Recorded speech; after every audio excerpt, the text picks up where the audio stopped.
Introducción. El relato más antiguo del mundo. En Irak, cuando el viento hace volar el polvo hasta conseguir que los hombres y los tanques se detengan, arrastra con él el recuerdo de un mundo muy antiguo, mucho más que el Islam o el cristianismo. La civilización occidental surgió en aquel lugar entre el Tigris y el Éufrates, donde Hammurabi dictó su código legal y donde se escribió el Gilgamesh, el relato más antiguo del mundo, un milenio más antiguo que la Ilíada o la Biblia. Su héroe fue un rey histórico que reinó en la ciudad mesopotámica de Uruk hacia el año 2750 a.C. En la epopeya, tiene un amigo íntimo, Enkidu I, un hombre desnudo y salvaje que ha sido civilizado por medio de las artes eróticas de una sacerdotisa del templo. Junto a este, Gilgamesh combate a monstruos y cuando Enkidu muere, se muestra inconsolable. Así, emprende un viaje desesperado para encontrar al único hombre que puede decirle cómo escapar de la muerte. Parte de la fascinación de Gilgamesh radica en el hecho de que, como cualquier gran obra literaria, tiene mucho que decirnos sobre nosotros mismos. Al prestar su voz al dolor y al miedo a la muerte, quizá de una forma más potente que cualquier libro que se haya escrito desde entonces, al retratar al amor, la vulnerabilidad y la búsqueda de la sabiduría, se ha convertido en un testimonio personal para millones de lectores en docenas de idiomas. Pero también posee una relevancia especial en el mundo actual, con sus fundamentalismos polarizados, en donde cada bando cree fervientemente en su propia rectitud, sea cruzada o yihad, frente a lo que percibe como un malvado enemigo. El héroe de esta epopeya es un antihéroe, un Superman, una superpotencia. Podríamos decir que no conoce la diferencia entre fuerza y arrogancia. Al atacar por precaución a un monstruo, atrae sobre sí un desastre que solo puede superar mediante un agónico viaje, una búsqueda que se transforma en sabiduría al demostrar su propia futilidad. La epopeya posee una extraordinaria y refinada inteligencia moral. Insistiendo en el equilibrio y rechazando ponerse de parte del héroe o del monstruo, nos lleva a preguntarnos acerca de nuestras peligrosas certidumbres sobre el bien y el mal.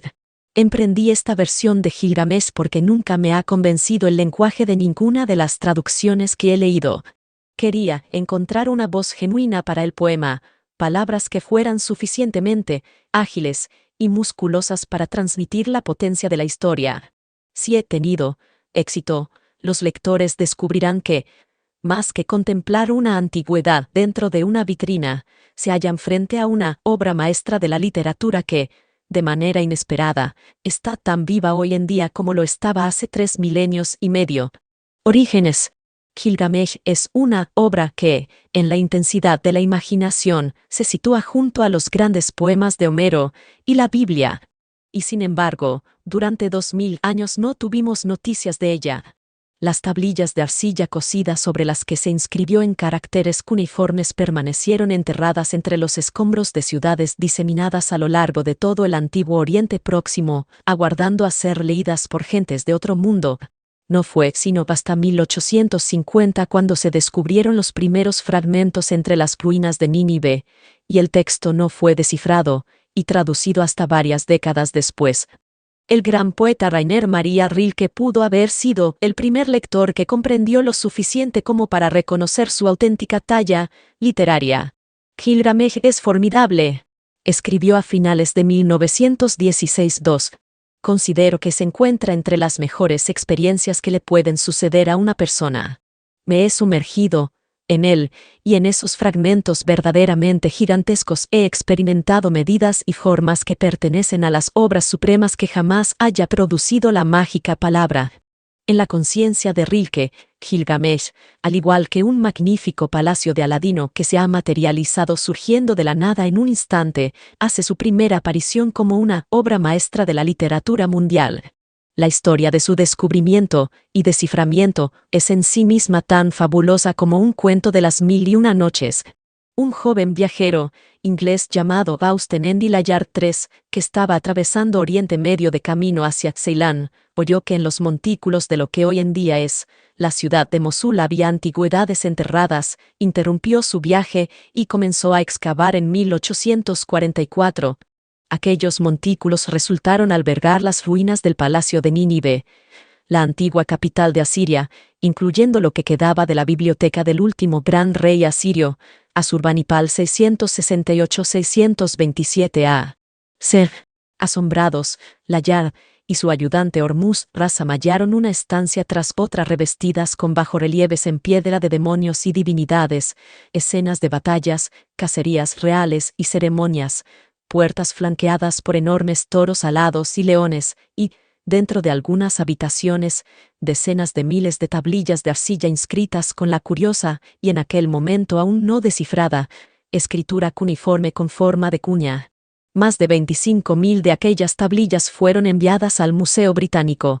Cuando la escritura cuneiforme fue oficialmente descifrada en 1857, los estudiosos descubrieron que las tablillas estaban escritas en acadio 4, una antigua lengua semítica emparentada con el hebreo y el árabe. Pasaron 50 años antes de que alguien reparara en las tablillas en las que estaba escrito el Gilgamesh. Entonces, en 1872, un joven conservador del Museo Británico llamado George Smith se dio cuenta de que uno de los fragmentos contaba la historia de un Noé babilónico, que había sobrevivido a una gran inundación enviada por los dioses. Al fijarme en la tercera columna 5, escribía Smith, mi vista descubrió la afirmación de que el barco se posó sobre las montañas de Nisir, seguida por el relato del envío de la paloma, que regresó al no hallar un lugar donde posarse. Supe inmediatamente que había descubierto al menos una porción del relato caldeo del diluvio. Para un victoriano, era un descubrimiento espectacular, porque parecía constituir una confirmación independiente de la historicidad del diluvio bíblico. Los victorianos creían que la historia del Génesis era mucho más antigua de lo que realmente es. Según un relato posterior 6, cuando Smith contempló aquellas líneas, dijo, soy el primer hombre que lee esto después de más de 2000 años de olvido. Tras colocar la tablilla sobre la mesa, continúa el relato, comenzó a saltar y a correr de un lado a otro de la habitación en un estado de gran excitación y, para asombro de los presentes, empezó a quitarse la ropa. No se nos dice si se despojó únicamente de su chaqueta o fue más allá. Me gusta imaginármelo poseído por la euforia, moviéndose sin parar y corriendo en cueros, como en Kiddu, ante los atónitos eruditos victorianos vestidos de negro. El anuncio de Smith, realizado el 3 de diciembre de 1872 ante la recientemente creada Society of Biblical Archaeology, de que había descubierto una narración del diluvio en una de las tablillas asirias, provocó una gran conmoción 7, y pronto se desenterraron más fragmentos del Gilgamesh en Nínive y en las ruinas de otras ciudades antiguas. Su traducción de los fragmentos que se habían descubierto hasta entonces se publicó en 1876. Aunque para un lector moderno parece pintoresca, 8, y casi surrealista en sus muchas conjeturas equivocadas, y aunque a menudo es fragmentaria hasta el punto de resultar incoherente, fue un importante esfuerzo pionero.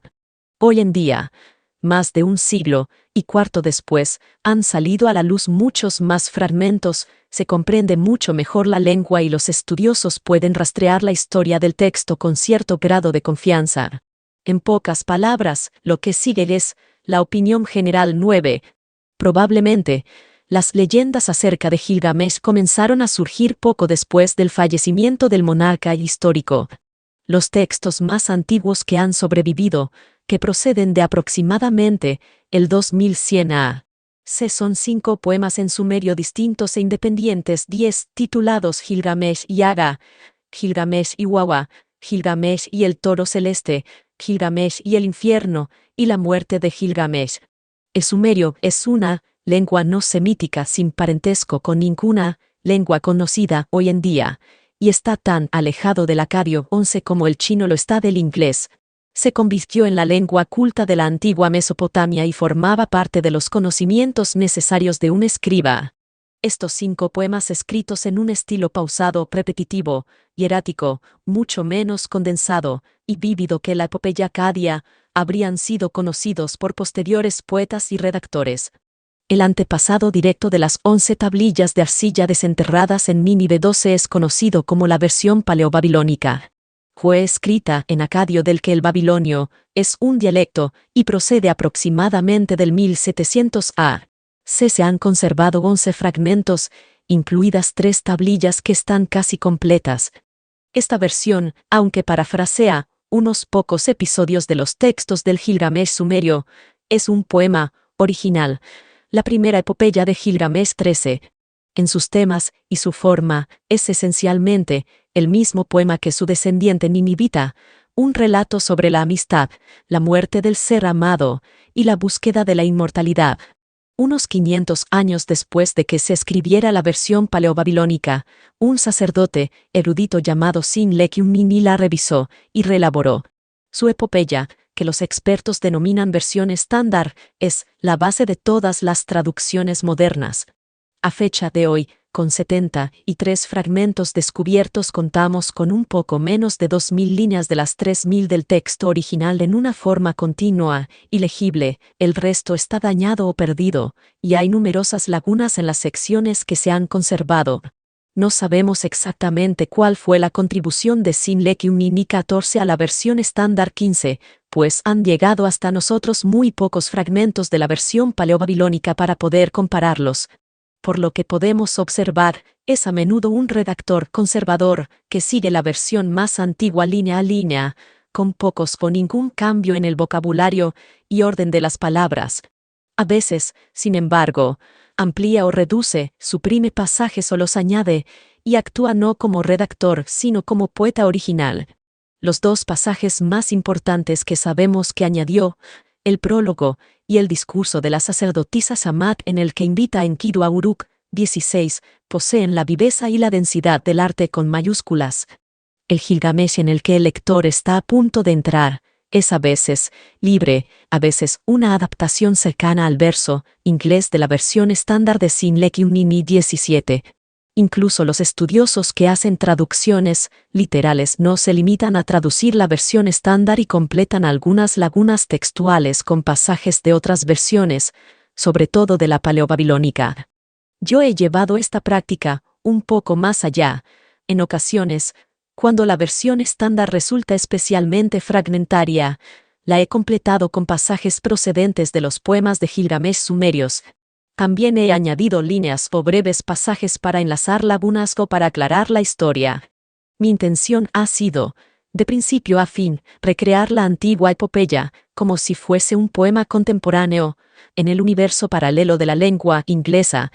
La civilización del hombre salvaje. Gilgamesh es el relato del viaje de un héroe. Podría decirse que es la madre de todos los viajes de héroes, con sus inmensas y desbordantes presencias míticas moviéndose por un paisaje de sueños. Es también la historia de cómo el hombre se civiliza, cómo aprende a gobernarse a sí mismo y, por lo tanto, a su pueblo, y a actuar con templanza, sabiduría y piedad. El poema comienza con la ciudad y termina con ella. En las primeras líneas de su prólogo, Sin-Leqi-Unnini expone la amplitud y profundidad de lo que ha soportado su héroe. Todo lo ha visto, ha experimentado todas las emociones.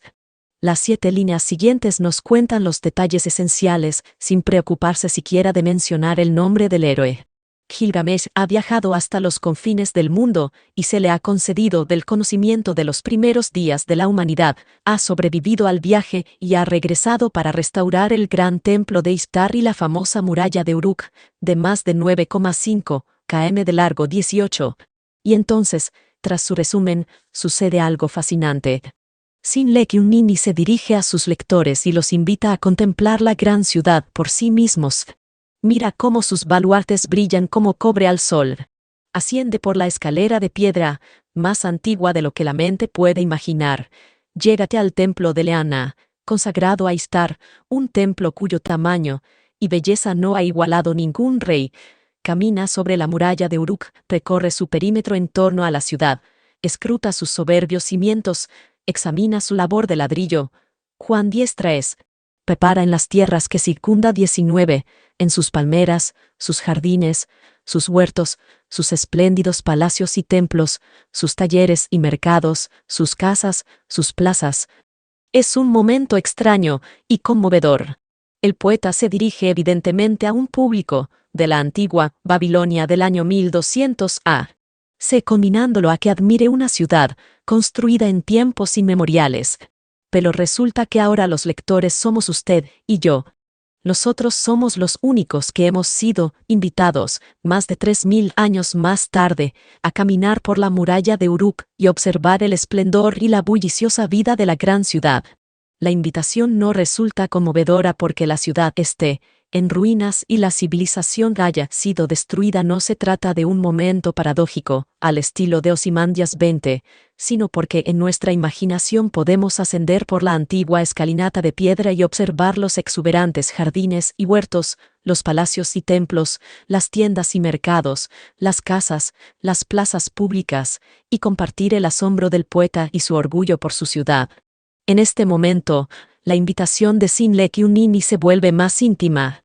Busca su piedra angular, nos dice, y, debajo de ella, el cofre de cobre que indica su nombre 21. Ábrelo. Levanta su tapa. Saca de él la tablilla de lapislázuli. Lee cómo Gilgamesh todo lo sufrió y todo lo superó.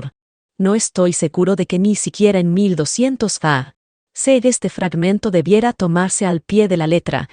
Incluso para un antiguo lector babilónico, las líneas podrían ser suficientemente vivas para hacer innecesario el acto físico. Mientras leemos las instrucciones, podemos vernos a nosotros mismos encontrando la piedra angular, abriendo el cofre de cobre, levantando su tapa y extrayendo la preciada tablilla de lapislázuli, que resulta, al final, ser el poema que estamos a punto de leer. Estamos mirando bajo la superficie de las cosas, dentro de lugares escondidos, de las recámaras cerradas con llave de la experiencia humana. Las pruebas que se supone que el propio Gilgamesh ha puesto por escrito hace mucho tiempo se revelan ahora ante nosotros en palabras que, sean grabadas en estelas de piedra o impresas sobre papel, provocan su propio sentido de autenticidad. Brotan directamente de la fuente, si no del Gilgamesh histórico, sí de un poeta que ha imaginado la experiencia del héroe con una intensidad suficiente para que sea verdad. El poema paleobabilónico, que de Sinle Kyunini comienza con la frase superior a todos los reyes, y describe a Gilgamesh como un joven gigantesco y frenético. Su nombre podría significar el viejo, es un joven, un guerrero, y, tras su regreso, como un buen rey y benefactor de su pueblo, una combinación de Goliat y David. Pero su comienzo es el de un tirano. Cuando nos sumergimos por primera vez en el poema, hay un desequilibrio esencial en la ciudad. Algo ha ido realmente mal. El hombre de valor insuperable e inagotable energía se ha convertido en un monstruo egoísta. El pastor se ha transformado en lobo. Oprime a los jóvenes, quizás con trabajos forzados, y oprime a las muchachas, quizás con su voraz apetito sexual. Puesto que es un monarca absoluto, y para colmo es divino en sus 2/3 partes, nadie se atreve a criticarle. El pueblo clama al cielo, igual que los esclavos israelitas del Éxodo 22, y su llanto es atendido. Pero Anu, padre de los dioses, no interviene directamente. Envía su ayuda de una forma deliciosamente indirecta. Le pide a la gran diosa madre, Aruru, que vuelva a materializar su primer acto de creación de un ser humano. Ahora ve y crea un par de Gilgamesh, su segundo ser, un hombre que iguale su fuerza y su valor, un hombre que iguale su tempestuoso corazón. Crea un nuevo héroe y que se contrarresten de forma perfecta, para que Uruk tenga paz. Como Dios en el Génesis, Aruru crea un hombre a partir del polvo y se convierte en un ser vivo, en el hombre original, natural, inocente, solitario. Este segundo Adán hallará una ayuda acorde a sus necesidades 23 no en una mujer, sino en el hombre a causa del que fue creado. Así comienza 1000 años antes que Aquiles y Patroclo, o David y Jonatán, la primera gran relación de amistad de la literatura. Enkidu es, efectivamente, un doble de Gilgamesh, tan grande y poderoso que cuando la gente lo contempla es presa de un temor reverencial. Pero también es, lo contrario, y la imagen especular de Gilgamesh, 2/3 de animal frente a los 2/3 de divinidad de Gilgamesh. Estas cualidades animales son en realidad mucho más atractivas que las divinas. Mientras que Gilgamesh es arrogante, Enkidu es infantil. Si Gilgamesh es violento, Enkidu es pacífico, un herbívoro desnudo que se mezcla con los rebaños. Vive y se traslada con ellos de pasto en pasto, y como nos enteramos más tarde, en el poema ahuyenta a los depredadores que merodean 24 cerca de ellos, asumiendo así tanto el papel de oveja como el de pastor. Con su altruismo natural es asimismo el primer activista animal, liberando a sus amigos de los fosos y trampas de los hombres. Cuando el trampero descubre a Enkidu bebiendo con los animales en una charca, queda aterrorizado, como si hubiese visto a Bigfoot o al abominable hombre de las nieves. Lo que hace calidecer su rostro y temblar sus piernas no es el temor a ser herido por un salvaje fornido, al fin y al cabo, no tiene por qué acercarse, es el temor a estar cara a cara con la humanidad, primordial. El trampero acude a su padre en busca de consejo, y el padre le envía a Gilgamesh, quien sabrá lo que hay que hacer. Gilgamesh puede ser un tirano, pero es perspicaz. Sabe qué hacer respecto al salvaje y se lo transmite al trampero sin dudar un instante. Ve al templo de Ishtar, le dice. Pregunta allí por una mujer llamada Samat, una de las sacerdotisas que entregan sus cuerpos a cualquier hombre en honor de la diosa. Llévala al monte. Cuando los animales estén bebiendo en la charca, dile que se quite la túnica y se tumbe allí desnuda, dispuesta, abiertas las piernas. El hombre salvaje acudirá. Que ella emplee sus artes amatorias. La naturaleza obrará su curso, y después, los animales que, en el monte, eran sus compañeros se asustarán y lo abandonarán para siempre. 25. Es una recomendación sorprendente, sobre todo porque procede de un hombre cuyo modus operandi es la fuerza. Podríamos haber esperado que enviase un batallón para buscar y capturar a Enkidu. En lugar de eso, envía a una sola mujer. De alguna manera, sabe que Enkidu necesita ser domado, no capturado, y que la única forma de civilizarlo es mediante el poder de Eros. Sin embargo, no parece sospechar que el salvaje ha sido enviado por los dioses para civilizarlo a él. El poema no dice nada acerca de la relación de Gilgamesh con Tiamat. Sabe lo diestra que es porque ha hecho el amor con ella en el templo. Es un cliente habitual. O solo ha oído hablar de su habilidad. Todo lo que se nos dice es que es la mujer adecuada para ese trabajo. Tiamat es uno de los personajes más fascinantes del Gilgamesh.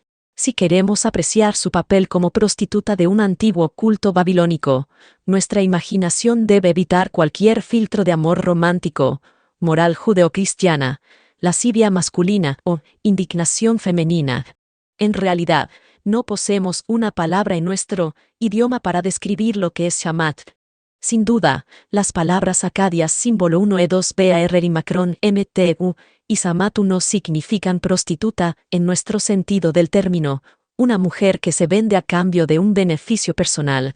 Tiamat es una sacerdotisa de Ishtar, la diosa del amor, y, como una especie de monja a la inversa, ha dedicado su vida a lo que los babilonios consideraban el misterio sagrado de la unión sexual. Al ofrecerse al hombre anónimo 26 que se presenta ante ella en el templo, sea joven o viejo, agraciado o feo, se está ofreciendo a todo hombre, es decir, a Dios. Se ha convertido en una encarnación de la diosa, y a través de su propio cuerpo vuelve a representar el matrimonio cósmico. Como pura sirviente de Eros, es el recipiente para la fuerza que mueve las estrellas, la fuerza que, a través de la mecha verde, guía la flor. En un pasaje acerca de las atracciones de Uruk que fue añadido en la versión estándar, Sin Lekyunini menciona a las sacerdotisas de Ishtar con enorme orgullo. Bendijo Tiamat, vayamos a Uruk, te conduciré hasta Gilgamesh, rey poderoso. Verás la gran ciudad y su imponente muralla, verás a los jóvenes vestidos con esplendor, con el mejor lino y bordada lana, con vistosos colores, con pañuelos con borlas y anchos fajines. Todos los días son fiesta en Uruk, la gente canta y baila en sus calles, los músicos tocan sus liras y tambores, delante del templo de Ishtar charlan y ríen sus bellas sacerdotisas, animadas por el goce del sexo prestas a servir para el placer de los hombres en honor de la diosa 27, de modo que incluso los ancianos se levantan de sus lechos. Cuánto ama el poeta a su ciudad, la gran muralla, los colores, las galas, la música y el baile, todo ello forma la textura de la celebración continua de la vida que hace tan vívido este pasaje.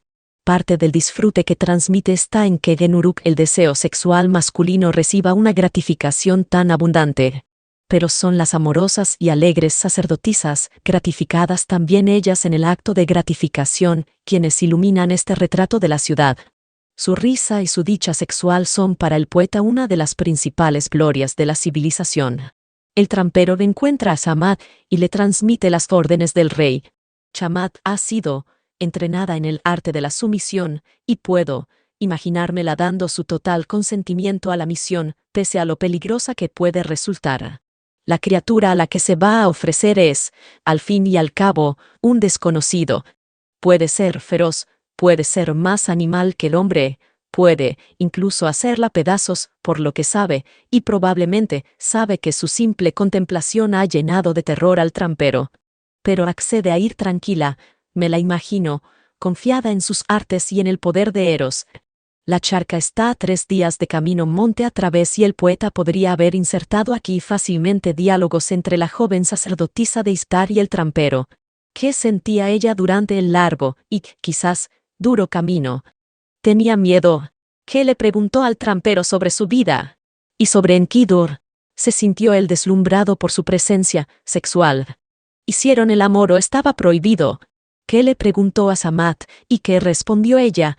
Sobre la vida en la ciudad, sobre sus experiencias en el templo, sobre el rey Gilgamesh. El poeta comprime todas las posibilidades dramáticas de estos 3 días en 2 líneas. 3 días caminaron. Al tercero llegaron a la charca. Allí aguardaron. La economía de su arte es exquisita. Shamat y el trampero esperan otros 2 días en la charca. Cuando aparece Enkidu, Shamat sigue las instrucciones, aunque una experimentada sacerdotisa de Istar no necesitaría instrucciones, y los acontecimientos se desarrollan exactamente como Gilgamesh había predicho. Es un episodio profundamente conmovedor, sobre todo si recordamos el mito de la pérdida de la inocencia humana del Génesis. Aquí Shamat representa el papel de Eva, pero es una seductora benigna, que no lleva a Enkidu al conocimiento de un bien y un mal polarizados, sino al conocimiento del esplendor de la sexualidad, de la comprensión íntima de lo que es una mujer y de la conciencia de sí del ser humano. En este jardín no hay serpiente ni una divinidad angustiada que anuncia prohibiciones y castigos. Una vez más, la economía del poeta es soberbia. Los 7 días de relaciones sexuales se describen en los términos más sencillos, comprimidos en 7 líneas constituyen una epopeya de iniciación sexual. Enkidu, en su inocencia y confianza, sigue los mandatos de su pene y descubre en sí mismo una potencia elemental, un estado de erección perpetua. Por lo que respecta a Shamat, por atemorizada que pueda sentirse a medida que se le acerca aquella enorme criatura peluda, la acoge amorosamente y la mantiene junto a sí durante 7 días, proeza que es cuando menos igual que cualquier otra de las ostentosas hazañas masculinas que aparecen posteriormente en el poema. Empleó sus artes amatorias, se apoderó de su aliento con sus besos, no se reprimió en absoluto y le enseñó lo que es una mujer. Durante 7 días permaneció erecto y yació con ella 28.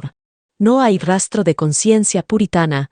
En la cultura de este poema, el sexo se considera un acto civilizador más que como algo peligroso para el orden social. Nos gustaría saber con exactitud en qué consistían las artes amatorias de una sacerdotisa babilonia, pero eso es algo que el poeta también deja a la imaginación. Cualesquiera que sean los detalles gráficos, es obvio que Shamat desempeña bien su trabajo. Experta y enormemente generosa, Shamat justifica plenamente la confianza que Gilgamesh deposita en ella. Al cabo de los 7 días, cuando ya ha tenido suficiente sexo ininterrumpido, Enkidu intenta reunirse de nuevo con los animales, pero estos huyen a toda prisa, como el cervato que encuentra Alicia 29, en el bosque donde las cosas carecen de nombre. Enkidu ya no posee la mente inconsciente de un animal ni la fuerza vital que tenía, como hijo de la naturaleza. Ha perdido algo, pero no el paraíso. De hecho, Enkidu está a punto de entrar en otra clase de paraíso, la civilización, la ciudad, donde cada día es una fiesta. De vuelta con Shamat, se da cuenta de que, aunque ya no puede correr como un animal, ha adquirido algo que compensa sobradamente sus poderes perdidos. Al conocer sexualmente a Shamat, su mente se ha ampliado, ha comenzado a conocerse a sí mismo. Se sienta a los pies de Shamat y, mientras escucha, descubre que puede comprender el lenguaje humano. También descubre por sí mismo lo que Dios reflexiona acerca de Adán en el Génesis, que no es bueno que el hombre esté solo 30. En este anhelo de un verdadero amigo, Enkidu intuye la razón por la que fue creado. Shamat no solo inicia a Enkidu en la conciencia de sí entre sus muslos civilizadores, le invita a Uruk, le proporciona vestiduras y le enseña a comer alimentos humanos en la cabaña de unos pastores que viven cerca de allí. Shamat actúa como una madre paciente y amorosa que lo guía a través de este rito de paso. La escena en la mesa de los pastores es hilarante y conmovedora al mismo tiempo, con su conciencia, libre de vergüenza de que la iniciación a la humanidad significa saber en qué consiste ser sexual, estar ebrio y sentirse limpio. Lo llevaron hasta su mesa y pusieron frente a él pan y cerveza. Enkidu se sentó y se quedó mirando. Nunca había visto la comida de los hombres, no sabía qué hacer. Dijo entonces Shamat, adelante, Enkidu. Esto es comida, es lo que nosotros, los humanos, comemos y bebemos. Probó el pan con cautela. Comió luego un pedazo, comió toda una rebanada, luego otra, comió hasta saciarse, bebió 7 jarras de cerveza, su corazón se aligeró, su rostro se encendió y cantó con alegría. Se cortó el pelo, se lavó, se ungió la piel con delicado aceite y se volvió completamente humano. Tenemos otros 3 fugaces destellos de Shamat, cuando ella y Enkidu hacen de nuevo el amor, cuando satisface humildemente la petición que éste le hace y, finalmente, cuando le acompaña a Uruk. Entonces, tras haber completado su misión, desaparece 31. El desafío. Uruk, la ciudad de las grandes murallas, de los jardines, los templos y las plazas públicas, es el paraíso de la descripción de Shamat, pero también es un lugar de sufrimiento, donde el pueblo llora angustiado a causa de la tiranía de Gilgamesh.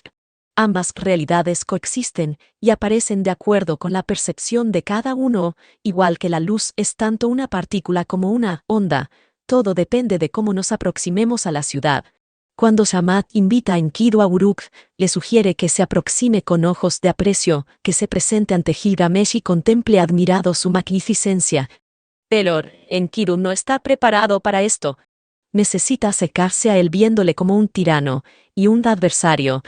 De hecho, Shamat presenta a Gilgamesh como un tirano la primera vez que lo menciona, sin el menor indicio del panegírico, que vendrá a continuación.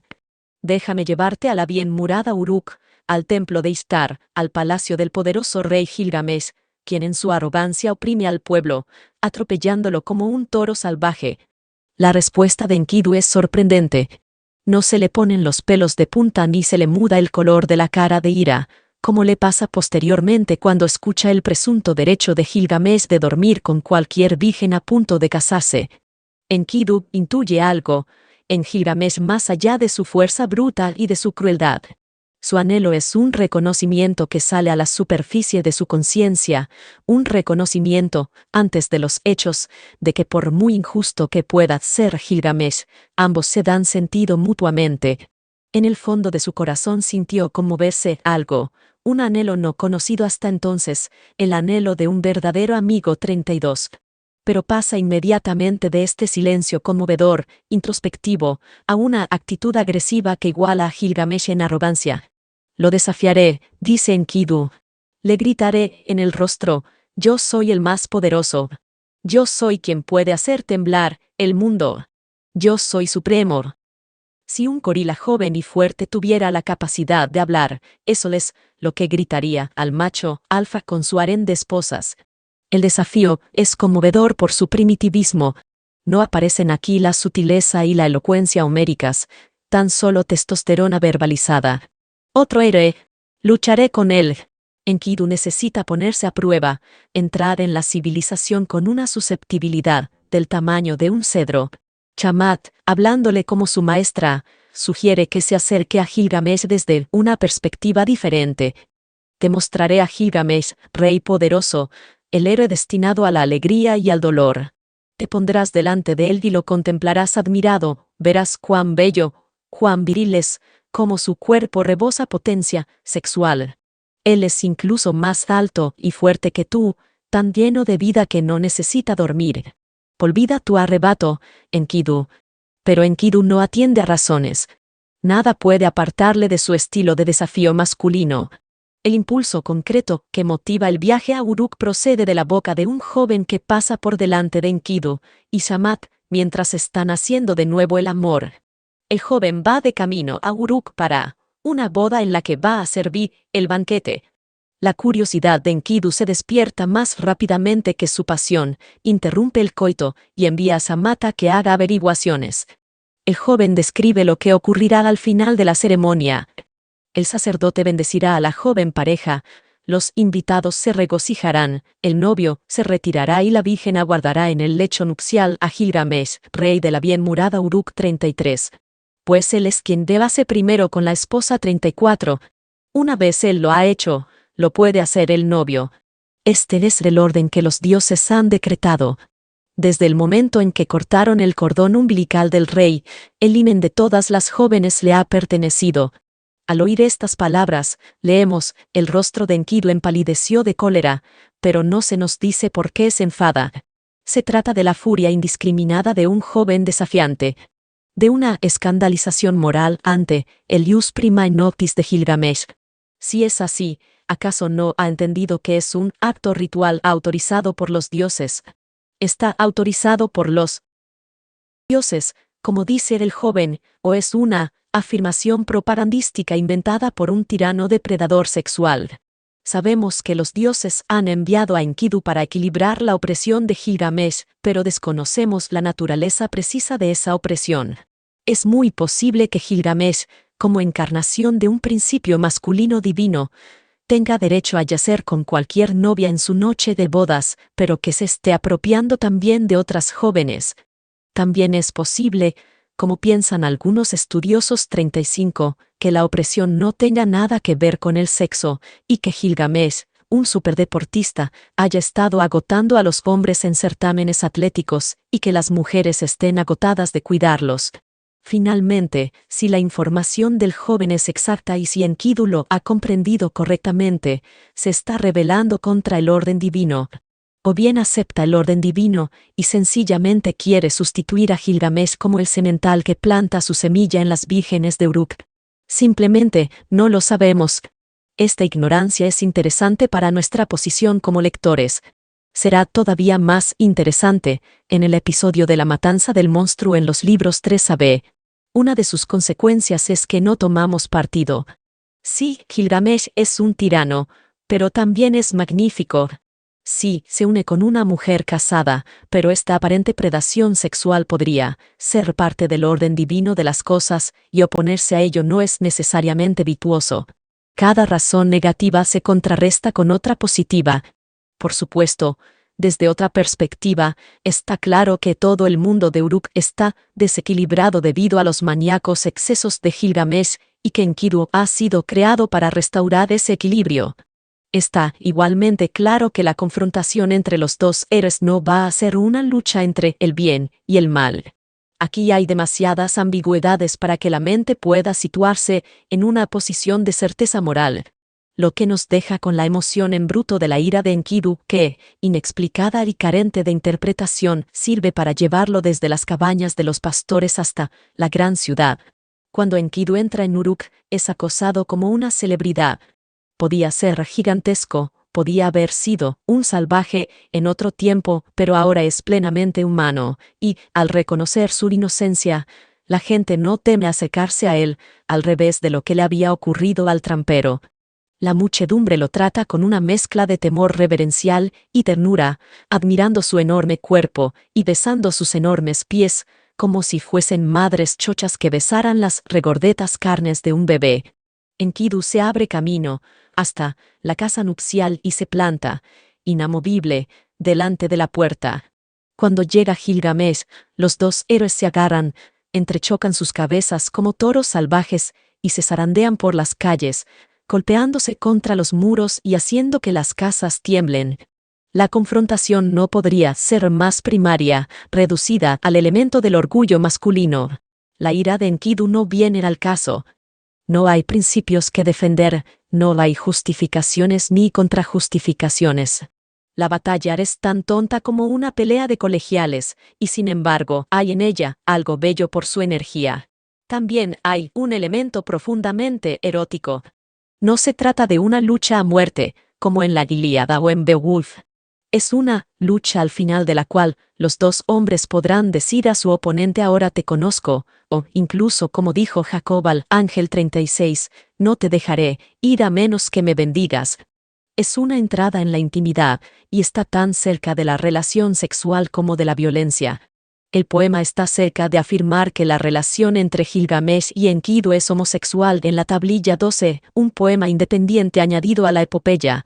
La sexualidad genital es explícita 37. Pero está claro que el elemento homoerótico de su unión es muy fuerte. Incluso antes de conocer a Enkidu durante el combate, Gilgamesh sueña con él en una imagen de gran ternura física. Un bloque de piedra que representa a Enkidu 38 cae del cielo. Al principio es demasiado pesado para moverlo, luego se convierte en el amado en sus brazos, una piedra convirtiéndose en carne caliente a través del poder de la metáfora. Al interpretar el sueño, la madre de Gilgamesh dice que así es como ocurrirá, que el bloque de piedra representa a un amigo amado, un poderoso héroe. Lo tomarás en tus brazos, lo abrazarás y lo acariciarás como un hombre acaricia a su esposa.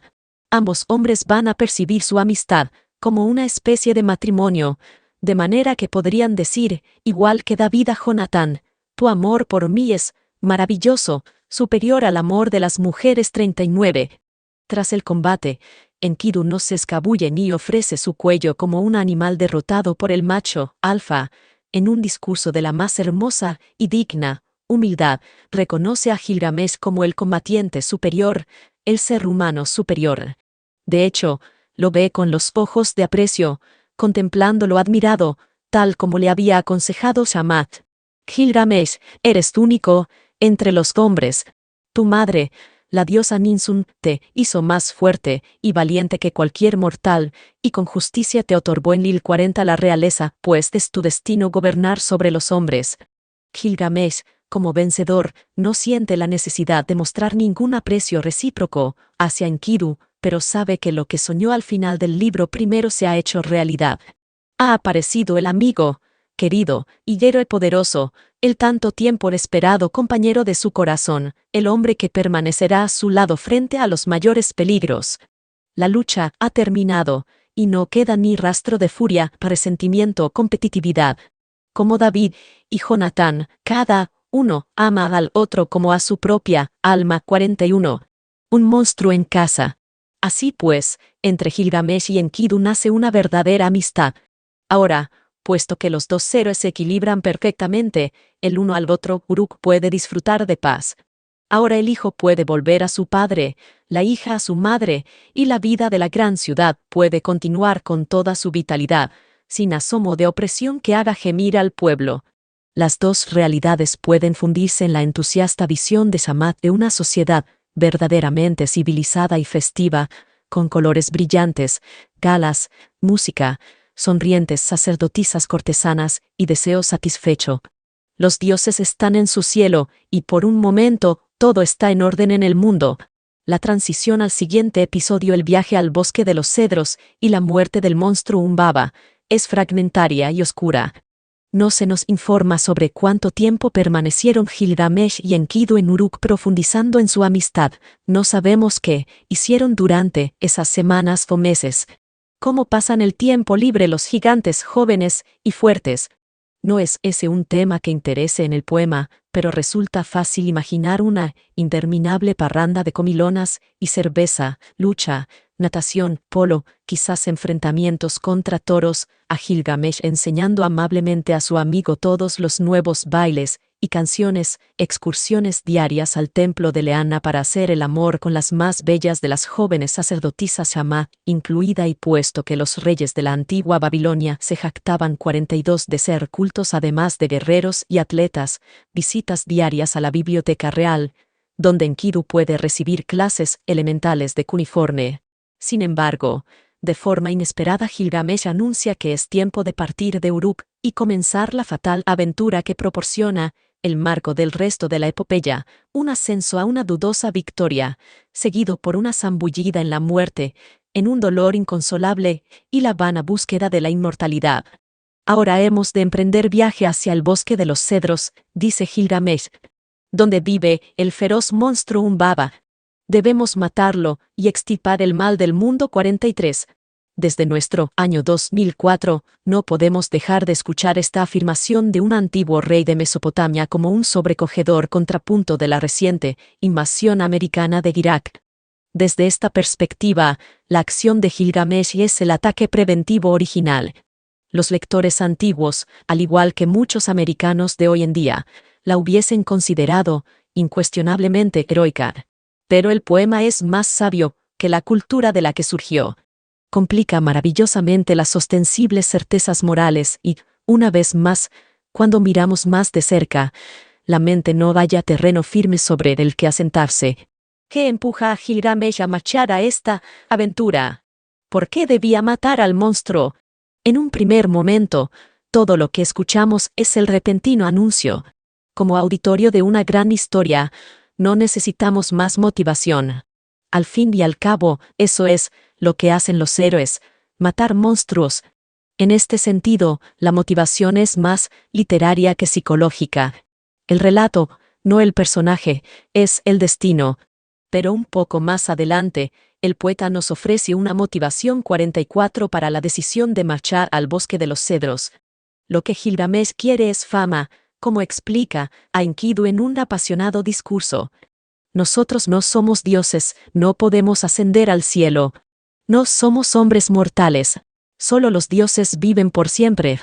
Nuestros días son pocos en número, y cualquier cosa que hagamos es un soplo de viento. ¿Por qué temer, pues, si más tarde o más temprano la muerte ha de llegar? Cortaré ese árbol, mataré a Humbaba, haré perdurable mi nombre, para siempre grabaré mi fama en la memoria de los hombres. Es obvio que Gilgamesh se considera completamente humano y que, para él, 2/3 divino no es más que un cumplido o una floritura retórica. Puede que su madre fuese una diosa, pero él es tan mortal como cualquier otro humano. Y cree que la única forma que tiene de trascender la muerte es hacer que su nombre sea eterno. El deseo de fama se encuentra en el corazón de las tradiciones heroicas antiguas babilónica, griega y germánica. Se trata de una de las ilusiones más nobles y puede dar lugar a grandes manifestaciones artísticas. 45 Además, como sabemos, de causar grandes estragos. Hay algo muy humano, incluso muy atractivo, en toda esta actitud. La naturaleza humana no ha cambiado gran cosa desde Gilgamesh o Enkidu, con su sol el más poderoso, hasta Cassius Clay. Pero heroico, resulta difícil tomarse en serio las fanfarronadas y las hazañas en comparación con las acciones de lo que todos consideraríamos auténticos héroes, aquellos que se enfrentan al dolor o la muerte por el bien de otros. El heroísmo diario anónimo de bomberos y policías hace que el deseo de un nombre imperecedero nos parezca bastante menos admirable de lo que lo parece haber sido en otras culturas. En cualquier caso, el poeta deja claro desde el principio que, por más que Gilgamesh crea que está actuando correctamente desde un punto de vista moral, él no quiere matar a Humbaba y erradicar el mal del mundo por el bien del pueblo, ni para aliviar el sufrimiento ni para ayudar a nadie, salvo a sí mismo. A medida que el relato avanza, tenemos noticia de otra posible motivación, que Shamash, el dios Sol, dios de justicia y protector especial de Gilgamesh, ha introducido esta decisión en su cabeza. Al menos, esta es la teoría de la madre de Gilgamesh, la diosa Ninsun ni Gilgamesh ni Shamash la reconocen jamás. Según ella, toda la aventura es idea de Shamash y Gilgamesh solo es un instrumento en sus manos, un guerrero en el combate de Dios contra el mal. Señor del cielo, dice Ninsun en su plegaria al dios Sol, tú has concedido a mi hijo belleza, fuerza y valor. ¿Por qué lo has cargado con un corazón incapaz de descanso? Ahora lo incitas a atacar al monstruo Humbaba, a realizar un largo viaje del que podría no regresar. Ya que ha resuelto marchar, protégelo hasta que llegue al bosque de los cedros, hasta que mate al monstruo Umbaba y extirpe del mundo el mal que tú detestas. Aquí Nisun, la sabia, la omnisapiente, aparece retratada como una figura enteramente humana, ni más ni menos sabia que cualquier otra angustiada madre de carne y hueso. Conoce bien a su hijo, y cuando menciona a su corazón incapaz de descanso, está refiriéndose a lo que guía a Gilgamesh a lo largo de toda la epopeya, tanto antes como después de la muerte de Enkidu. Sea cual sea el papel de Shamash en este proceso, podemos entender cómo el corazón incapaz de descanso de Gilgamesh le empuja de una forma tan poderosa como su ansia de fama. Psicológicamente, esta incapacidad de descanso no puede estar inspirada por el Dios de la justicia, es lo contrario de la inspiración, en último término es desesperación. Se podría decir incluso que el ataque a Umbaba surge de lo que Pascal proclamó la causa de toda la infelicidad humana 46, la incapacidad de estar tranquilamente sentado a solas en una habitación. Tiene razón Ninsun en su teoría de que se trata de un combate del bien contra el mal. Todo en el poema habla en contra de ello. En realidad, el único mal del que se nos informa es del que Gilgamesh ha infligido a su propio pueblo. El único monstruo es el propio Gilgamesh 47. Si tiene un enemigo real, es el egoísmo que surge de su propio corazón incapaz de descanso. Quizás Uruk esté ahora en paz, pero Gilgamesh no lo está. El desequilibrio moral sigue ahí, hasta donde sabemos, él sigue siendo incapaz de reconocer lo que ha hecho, incapaz de disculparse o de compensar a los jóvenes y muchachas a quienes ha aterrorizado. Independientemente de lo que diga, la madre de Gilgamesh, el poeta, hace imposible que veamos a Umbaba como una amenaza para la seguridad de Uruk o como parte de un eje del mal. A diferencia del Grendel de Beowulf, no se le considera enemigo de Dios, no hay en la cosmología del poeta un demonio o una fuerza metafísica negativa que sirva como instrumento de aquel. Que sepamos, no ha hecho daño a un solo ser vivo 48. En último extremo, nuestras simpatías estarían de su lado. Puede que sea feo y terrorífico, con su aliento que vomita fuego, su atronadora voz y sus terribles fauces, pero ser terrorífico es su trabajo. Se limita a quedarse en su lugar, ocupándose de sus asuntos y cumpliendo con su obligación, que es cuidar del bosque de los cedros y mantener alejados a los humanos. Si algún mortal conoce las normas de mi bosque 49, le dice más tarde a Enkidu, eres tú. Sabes que este es mi lugar y que yo soy el guardián del bosque. Enlil me puso aquí para inspirar terror a los hombres, y protejo el bosque tal como ordena Enlil. Igual que el precibilizado, Enkidu, Umbaba es una figura de equilibrio y un defensor del ecosistema. No estaría mal tener uno o dos monstruos que protegiesen nuestros parques nacionales de las empresas y otros depredadores. Me encanta la forma en que el poeta ha situado moralmente su poema de manera que, tan pronto como nos sentimos tentados de adoptar una postura en relación con el bien y el mal, nos damos cuenta de que hay una posición contraria, igualmente válida. Este mundo, igual que el nuestro, no es blanco y negro. Al final no hay ningún sitio donde estar, ningún bando que tomar ni podemos aislarnos de la verdad. Sí, Umbaba es un monstruo, quizás es malvado. Como dice Ninsun, incluso es posible que represente una amenaza para la ciudad, aunque en ningún momento se nos dice cómo. Pero en la misma medida, al menos, Umbaba tiene asignado su propio lugar en el orden divino de las cosas. Uno de los grandes dioses le ha ordenado específicamente ser monstruoso porque se supone que los humanos no deben penetrar en el bosque de los cedros y talar sus árboles. Parafraseando a Wallace Stevens 50, si ha de haber un monstruo en casa, dejemos que sea uno que haga su trabajo sin mala intención. El problema de creer en monstruos malignos y en un dios o dios que odia el mal es que divide el universo en dos, nos separa de al menos la mitad de la creación y acaba conduciendo al mundo claustrofóbico y obsesionado con un destino funesto de las sagas heroicas germánicas, por idealistas que puedan ser. La lucha entre el bien y el mal es la principal de enfermedad de la mente, escribió el maestro Zen del siglo Vicente San 51, que sabía de qué hablaba. Es demasiado sencillo vernos luchando en el bando de Dios, identificar nuestra ideología con lo que es lo mejor para el mundo y utilizarla para justificar cruzadas, pogromos o ataques preventivos. Proyectar el mal hacia el mundo hace que yo esté en posesión de la razón irrefutable, una posición tan peligrosa en la política como en el matrimonio. Gran parte del libro 3 presenta la forma de un debate entre Gilgamesh y Enkidu, más tarde entre Gilgamesh y los ancianos de Uruk. Es un debate entre la valentía o la temeridad y la prudencia. La posición de Gilgamesh es que debe emprender ese viaje para alcanzar la fama imperecedera. Enkidu señala primero que el bosque de los cedros está prohibido a los humanos y que un baba ha sido colocado allí por el propio Enlil para inspirar terror en los hombres. Después, empleando las mismas palabras que proferirán luego los ancianos, dice que, en cualquier caso, el viaje es demasiado peligroso y un baba demasiado poderoso. Los argumentos no son sutiles y no varían. Gilgamesh zanja el debate marchándose. Al fin y al cabo, es el rey y puede hacer lo que le plazca, y lo que le place ahora es encargar nuevas armas a la fragua. Al final del episodio, Enkidu y toda la ciudad lo apoyan. Los ancianos ofrecen su geriátrico y prudente consejo.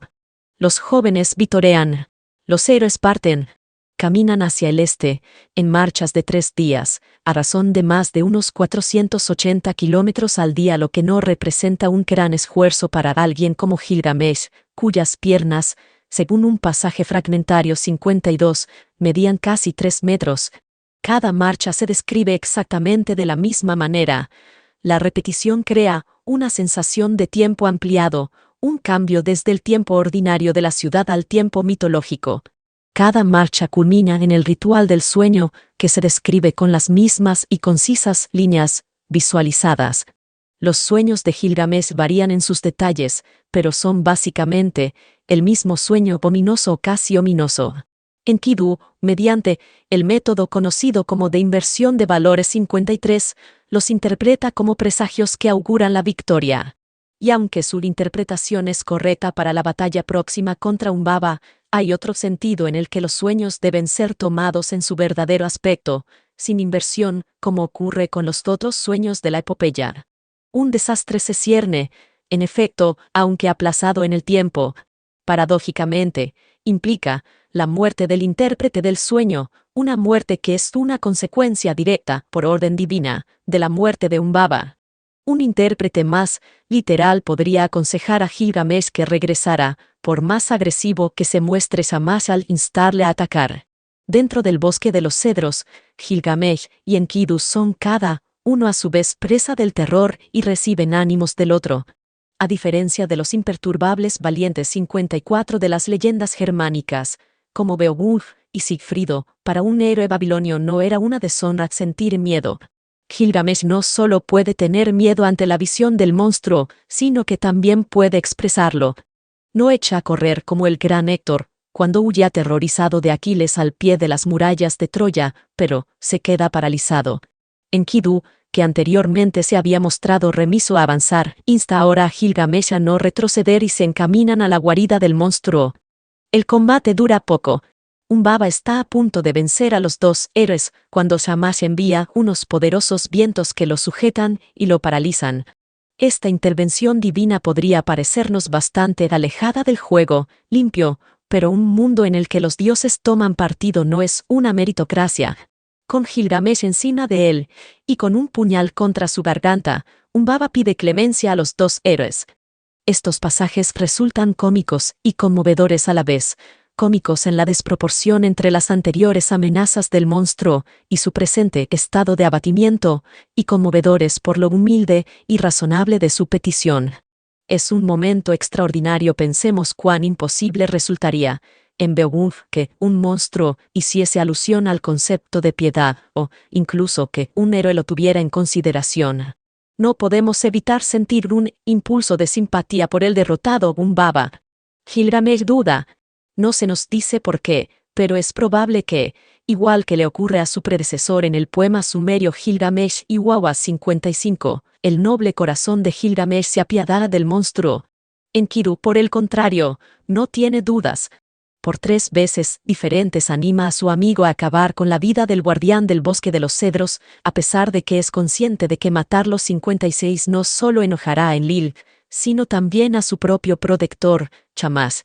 Así pues, parece que Ninsun, la sabia, la omnipresente, estaba en lo falso cuando opinaba que Humbaba era un ser malvado al que Shamash deseaba ver destruido. Derrotado sí, destruido no. Amigo, querido, rápido, antes de que transcurra más tiempo, mata a Humbaba, no escuches sus palabras, no dudes, sacrifícalo, córtale la garganta, antes de que el gran dios Enlil pueda detenernos, antes de que los grandes dioses puedan enojarse. Enlil en Nippur, Shamash en Larsa. Gana tu fama de manera que por siempre los hombres hablen del valeroso Gilgamesh que dio muerte a Humbaba en el bosque de los cedros.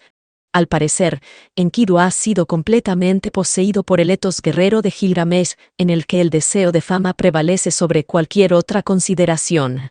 Cierto, quiere forjar la fama de su amigo, no la suya. Pero por muy generoso que sea, este amor sigue siendo un egoísmo grave deux, sencillamente, ha sustituido soy el más poderoso. Por eres el más poderoso. Y en su indiferencia ante la piedad, la prudencia y la jerarquía cósmica, provoca el desastre. No debemos esperar que Gilgamesh y Enkidu conozcan el principio de que toda acción tiene un efecto como héroes, tienen que ser fuertes y valientes, no perspicaces. Pero el poeta, como veremos, sí es consciente de ello, es demasiado inteligente para ignorar que las expediciones para matar monstruos, incluso las mejor intencionadas, tienen consecuencias imprevistas y potencialmente desastrosas. Enkidu es moralmente responsable por convencer a su amigo de que no respete la vida del monstruo, por tanto, su propia vida se convierte en moneda de cambio.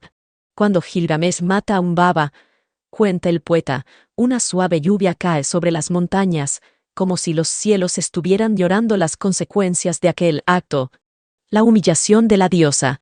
Casi todos los personajes femeninos del Gilgamesh Shamat, Ninsun, Chiduri y la esposa de Utnapishtim, aparecen retratados como seres admirables, inteligentes, generosos, compasivos. La única excepción es Sistar, diosa del amor y divinidad, tutelar de Uruk. En el realmente peculiar y estimulante libro Vi, es rechazada, insultada, amenazada y humillada tanto por Gilgamesh como por Enkidu. Esto es sorprendente. En un poema que menciona su templo con reverencia y en el que una de sus sacerdotisas es un personaje central en el drama inicial.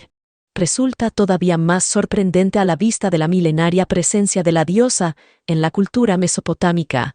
Los sumerios la conocían como Inanna, la reina del cielo, y en los mitos, epopeyas e himnos representaba un papel mayor 57 que el de cualquier otra divinidad, masculina o femenina.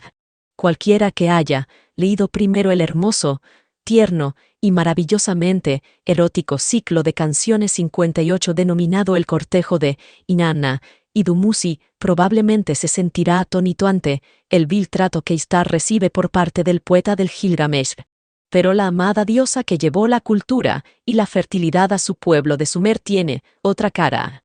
Es también la diosa de la guerra y puede ser egoísta, arbitraria y brutal. En el poema sumerio, el descenso de Inanna ata el ojo de la muerte a su marido, Dumuzi Tammuz, y ordena que 2 tenaces demonios lo arrastren al infierno. En un poema menos conocido llamado Inanna y Ebi, que comienza con una invocación a la diosa de los terribles poderes, vestida de terror, empapada de sangre 59, destruye toda una cadena montañosa porque no le muestra suficiente respeto. La literatura sumeria proporciona otros ejemplos de su crueldad.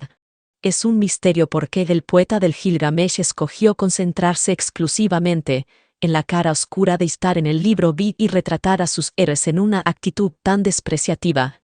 Ningún erudito ha ofrecido una explicación adecuada sobre cualesquiera que fuesen las fuerzas culturales que operaran detrás de este episodio. Es sintomático de un movimiento religioso, primero entre los sumerios 60 y posteriormente entre los babilonios, para sustituirla por una divinidad masculina. Pero, en ese caso, ¿por qué se trata a sus sacerdotes con tanto respeto? ¿Y cómo podemos explicar la irreverencia del poeta hacia los dioses en general, a los que más tarde compara con perros y moscas 61. Simplemente no lo sabemos. Lo único que podemos hacer es disfrutar del episodio y ver cómo encaja dentro del poema como un todo. Las cosas comienzan de una forma bastante tranquila. Gilgamesh, tras regresar del bosque de los cedros, se lava y se viste con sus magníficos ropajes regios. Su aspecto es impresionante. Ishtar lo ve y se enamora o se encapricha de él. En un discurso que parece atrevido o sincero, dependiendo del sesgo cultural de cada uno, le hace proposiciones deshonestas, ofreciéndole una serie de regalos fabulosos a cambio tan solo de que acceda a ser su amante. En un primer momento, el rechazo de Gilgamesh es educado, incluso diplomático, pero pronto se transforma en una serie de insultos metafóricos, todos ellos orientados a acusar a Ishtar de dañar precisamente a aquella persona de la que debería cuidar. A continuación, menciona 6 famosas relaciones amorosas de Ishtar con Tammuz, luego con la carraca de brillantes colores, con el león, con el semental, con el pastor y con el jardinero y su gusto por los amantes trasciende las especies, es omisexual, todos ellos afaires de viuda negra en los que se volvió contra su amante y lo hirió. Gilgamesh concluye diciendo que suponiendo que aceptara su proposición, lo trataría de forma tan cruel como había tratado a los demás. Es un discurso especialmente vivo, el más extenso del poema a excepción del relato que Utnapishtim hace sobre el diluvio. Al leerlo, quedamos atrapados en la pura energía de los insultos. Es como una danza tribal en la que las filas de los jóvenes y de las doncellas avanzan por turno y se lanzan pullas rituales unos a otros.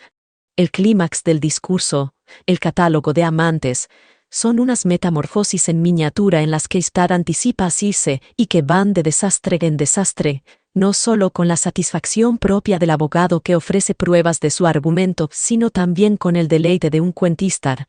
Aparte de su relación con Tammuz, desconocemos los mitos a los que se refiere el poeta no se han conservado ni en la literatura sumeria ni en la Acadia. Para los lectores modernos, esta circunstancia confiere al pasaje una cierta gracia, como si estuviéramos escuchando por casualidad historias íntimas de gente que no conocemos. Es inadecuada la respuesta de Gilgamesh. Es la reacción de un macho asustado ante una mujer que toma la iniciativa sexual.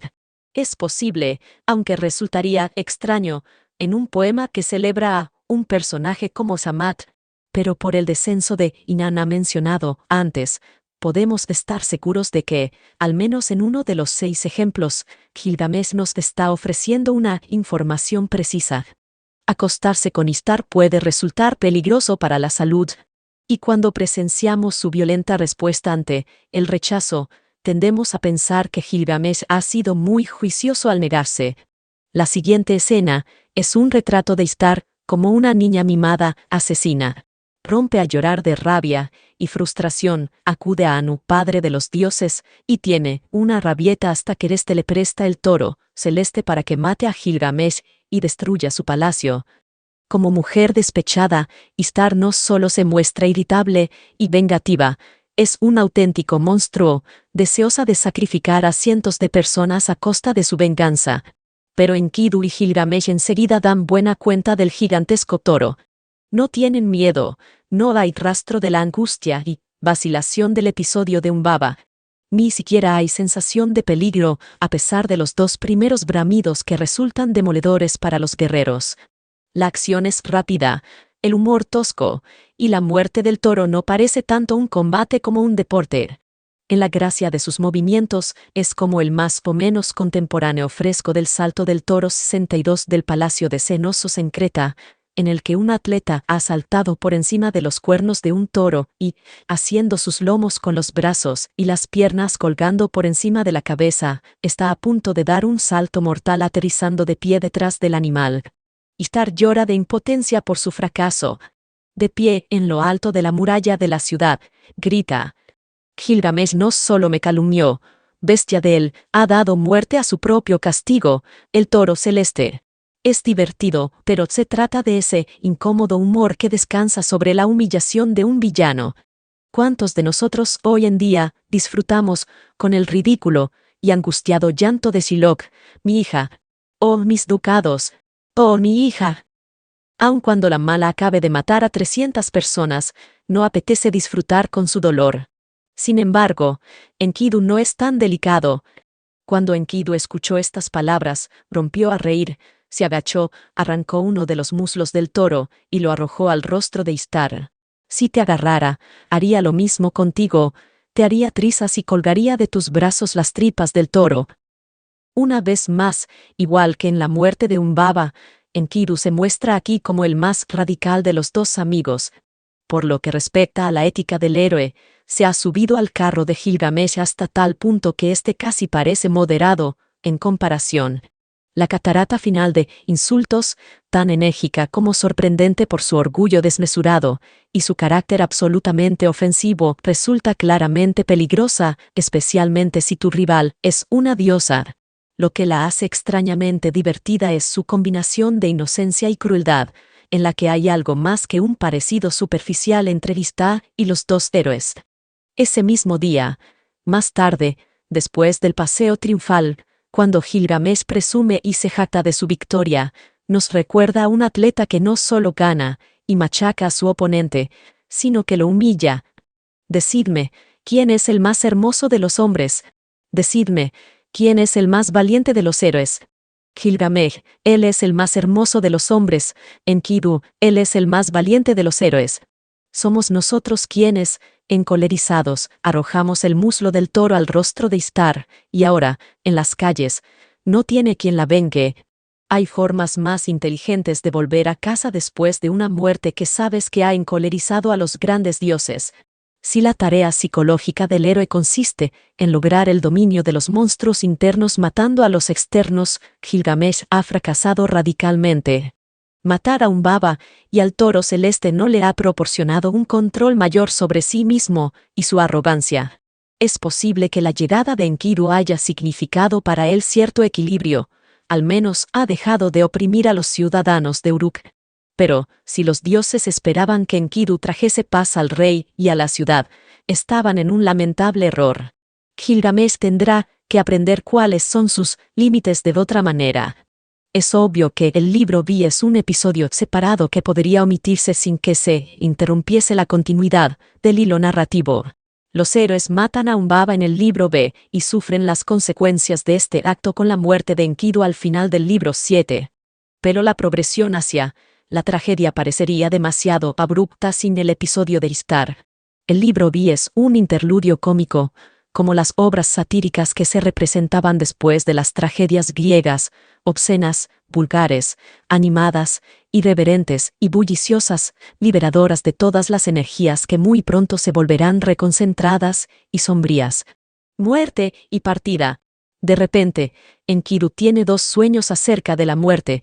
El segundo nos ofrece una imagen maravillosamente gráfica de cómo los antiguos mesopotámicos imaginaban a los muertos sentados en la negra oscuridad, vestidos con ropajes con plumas como los pájaros.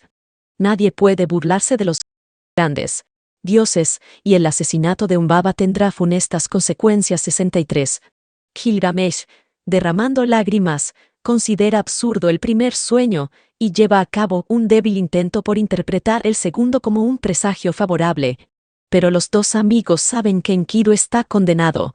Y efectivamente, tal como anunciaban sus sueños, cae mortalmente enfermo. A la mañana siguiente, Enkidu maldice al trampero, y después a Samat, por haberle sacado del bosque. Nunca se le pasa por la cabeza maldecir también a su amado Gilgamesh, a pesar de que fue idea suya.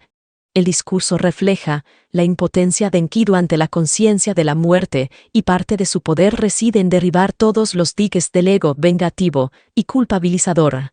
Que los perros salvajes se instalen en tu dormitorio, dice Enkidu. Que las lechuzas aniden en tu sobrado, que los borrachos te vomiten encima, que la pared de una taberna sea tu lugar de trabajo, que vayas vestida con andrajos y ropa interior mugrienta, que las esposas indignadas te demanden, que las espinas y las zarzas derramen la sangre de tus pies, que los jóvenes se burlen de ti y la muchedumbre te escarnezca cuando pases por las calles.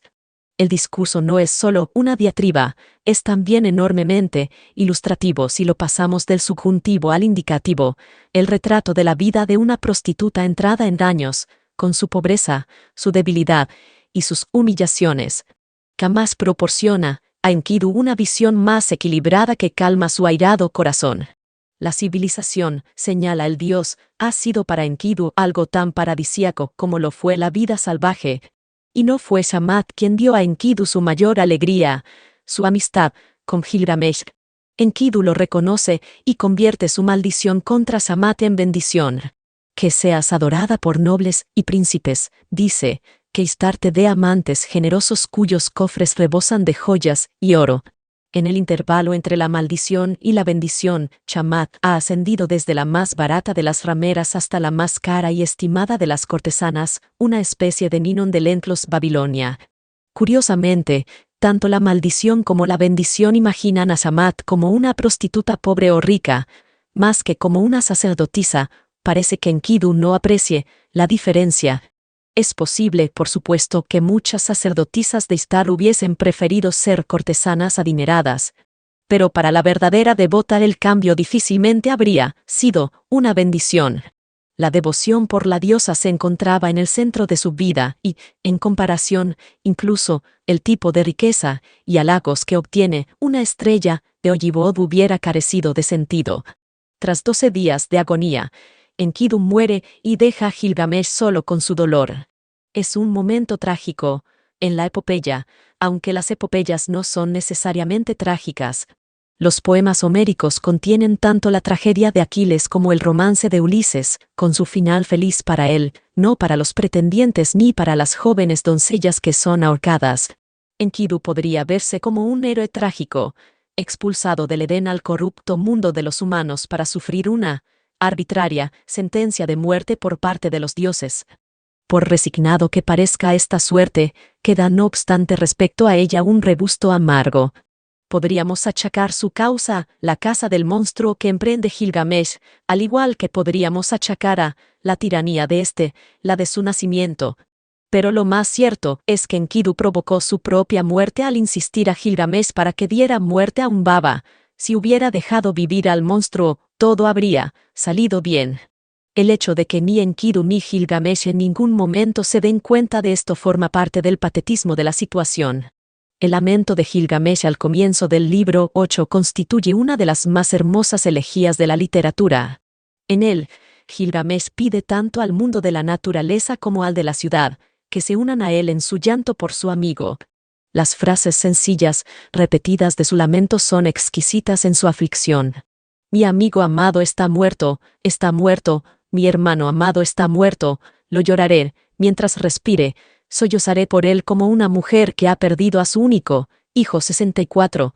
El dolor de Gilgamesh es demasiado intenso para penetrar en su comprensión. No hay forma, a pesar del primer sueño de Enkidu, de que pueda ser una conexión causal entre la matanza de un baba y la muerte de Enkidu. Para él, los acontecimientos sencillamente han ocurrido, primero uno y después otro, y puede seguir presumiendo de su hazaña, inconsciente de que ha costado la vida a su amigo amado. Y en verdad, la música de su pena es tan encantadora que, por el momento, ni siquiera queremos que lo comprenda. Amigo amado, veloz semental, venado salvaje, leopardo que recorre el monte Enkidu, amigo mío, veloz semental, venado salvaje, juntos cruzamos las montañas, juntos dimos muerte al toro celeste, matamos a un baba que guardaba el bosque de los cedros. En realidad, está en un trance de dolor, aun cuando pudiera comprender la razón de la muerte de Enkidu, eso no tendría la menor importancia. La mera existencia del hecho sofocaría cualquier otra consideración. Está tan abrumado por la visión del cuerpo sin vida de Enkidu que, tras una docena de líneas, lamentando que su amigo ha muerto, todavía no ha encontrado un nombre para la muerte. Como el gran guerrero que es, ha visto y causado muchas muertes. Pero ahora, por primera vez, la muerte es una realidad íntima y apenas puede reconocerla. Oh, Enkidu, ¿qué es este sueño que se ha apoderado de ti, que ha ensombrecido tu rostro y detenido tu respiración? Pese a que ha pasado toda la noche en vela llorando a Enkidu, no se permite a sí mismo saber qué ha ocurrido. Es como si nunca antes hubiera visto un cadáver. Reacciona como un niño pequeño, o como un animal que olisquea desconcertado el cuerpo muerto de su pareja. Todavía mantiene la esperanza de que Enkidu le responda. Cuando toca el corazón de Enkidu parece sorprendido de que no siga latiendo. A Gilgamesh todavía le lleva cierto tiempo reconocer finalmente que su amigo está muerto. Pero, incluso entonces, su primer gesto es convertir la muerte en una especie de matrimonio. No puede evitar tratar a Enkidu como si aún estuviera vivo y en peligro de muerte. Después de representar el papel de novio desconsolado, se convierte en la madre ansiosa. Entonces, como el de una novia, cubrió con un velo el rostro de Enkidu. Semejante a un águila, Gilgamesh trazó círculos a su alrededor, no cesaba de acercarse y alejarse de él, como una leona cuyos cachorros han caído en una trampa. Se arrancaba mechones de cabello, rasgaba sus magníficas vestiduras como si estuvieran malditas. Por fin, todo concluye. Gilgamesh manda erigir una magnífica estatua votiva en honor de Enkidu, lleva a cabo todos los rituales necesarios para asegurarse de que los dioses del inframundo le darán la bienvenida y le ayudarán a estar en paz y no sufre aflicción. Pero los gestos rituales, aunque meticulosos, parecen desesperados. En el mejor de los casos, Enkidu será una de aquellas pobres aves humanas devoradoras de polvo que habitan o se arrastran eternamente por la profunda oscuridad. Es un pobre consuelo.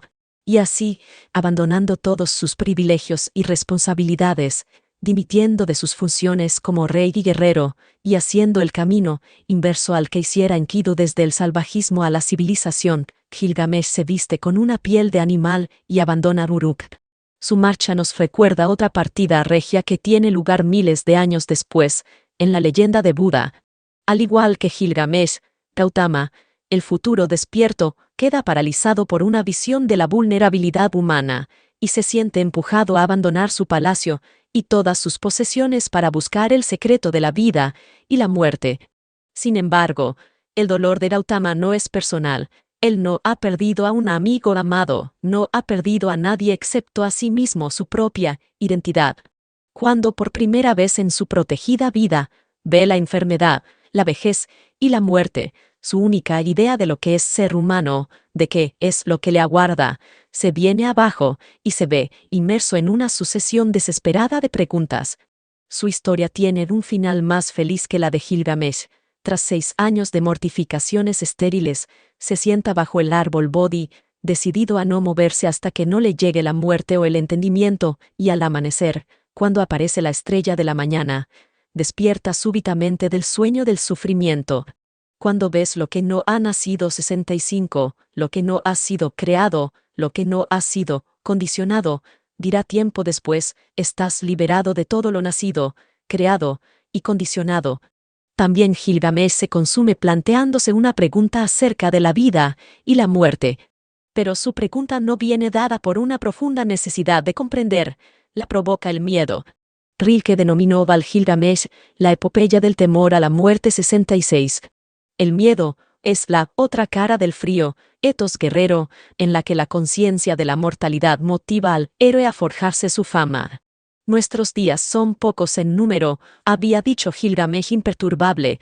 ¿Por qué temer, pues, si más tarde o más temprano la muerte ha de llegar? En efecto, ¿por qué? Salvo que el terror aparece espontáneamente cuando vas en busca de un monstruo o en presencia de una pérdida abrumadora. El amor lo ha cambiado todo, ha convertido a Gilgamesh en un ser absolutamente vulnerable. Su anterior conciencia de la mortalidad resulta algo pálido y abstracto en comparación con la angustia que siente mientras vaga por el bosque. También yo he de morir. He de estar tan carente de vida como Enkidu.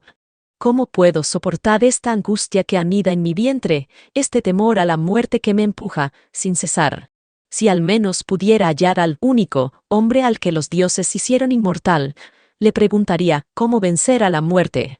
En su etapa anterior, heroica, Gilgamesh creía saber que solo los dioses viven para siempre. Ahora, aterrorizado, ya no está seguro. Su primera pregunta, ¿también yo he de morir? No es retórica, en realidad, ya no sabe cuál es la respuesta. Es la pregunta que hace un niño En el umbral de la conciencia adulta, un niño que por primera vez se enfrenta con el concepto de muerte. Cualquier niño, para convertirse en adulto, debe darse cuenta de que la respuesta a esa pregunta es sí. Una vez que haya traspasado la puerta del he de morir, puede más tarde, si su búsqueda de respuestas es suficientemente profunda, traspasar la puerta del jamás nací. Gilgamesh quiere encontrar a la única excepción a la regla de mortalidad, su antepasado Utnapishtim, a quien se le garantizó la vida eterna y vive en algún lugar del extremo oriental del mundo. El hecho de que haya habido una excepción a la regla de mortalidad significa que puede haber una segunda excepción. Esta esperanza pospone la necesaria aceptación por parte de Gilgamesh hasta un momento en el que esté más preparado, menos herido por el dolor. Al igual que un millar de eras posteriores de las narraciones populares y las historias zen, parte en busca de un maestro que pueda darle sabiduría. En este aspecto, está condenado a sufrir un desengaño. La sabiduría no es un objeto, no puede asirse mediante las palabras, ni puede transmitirse.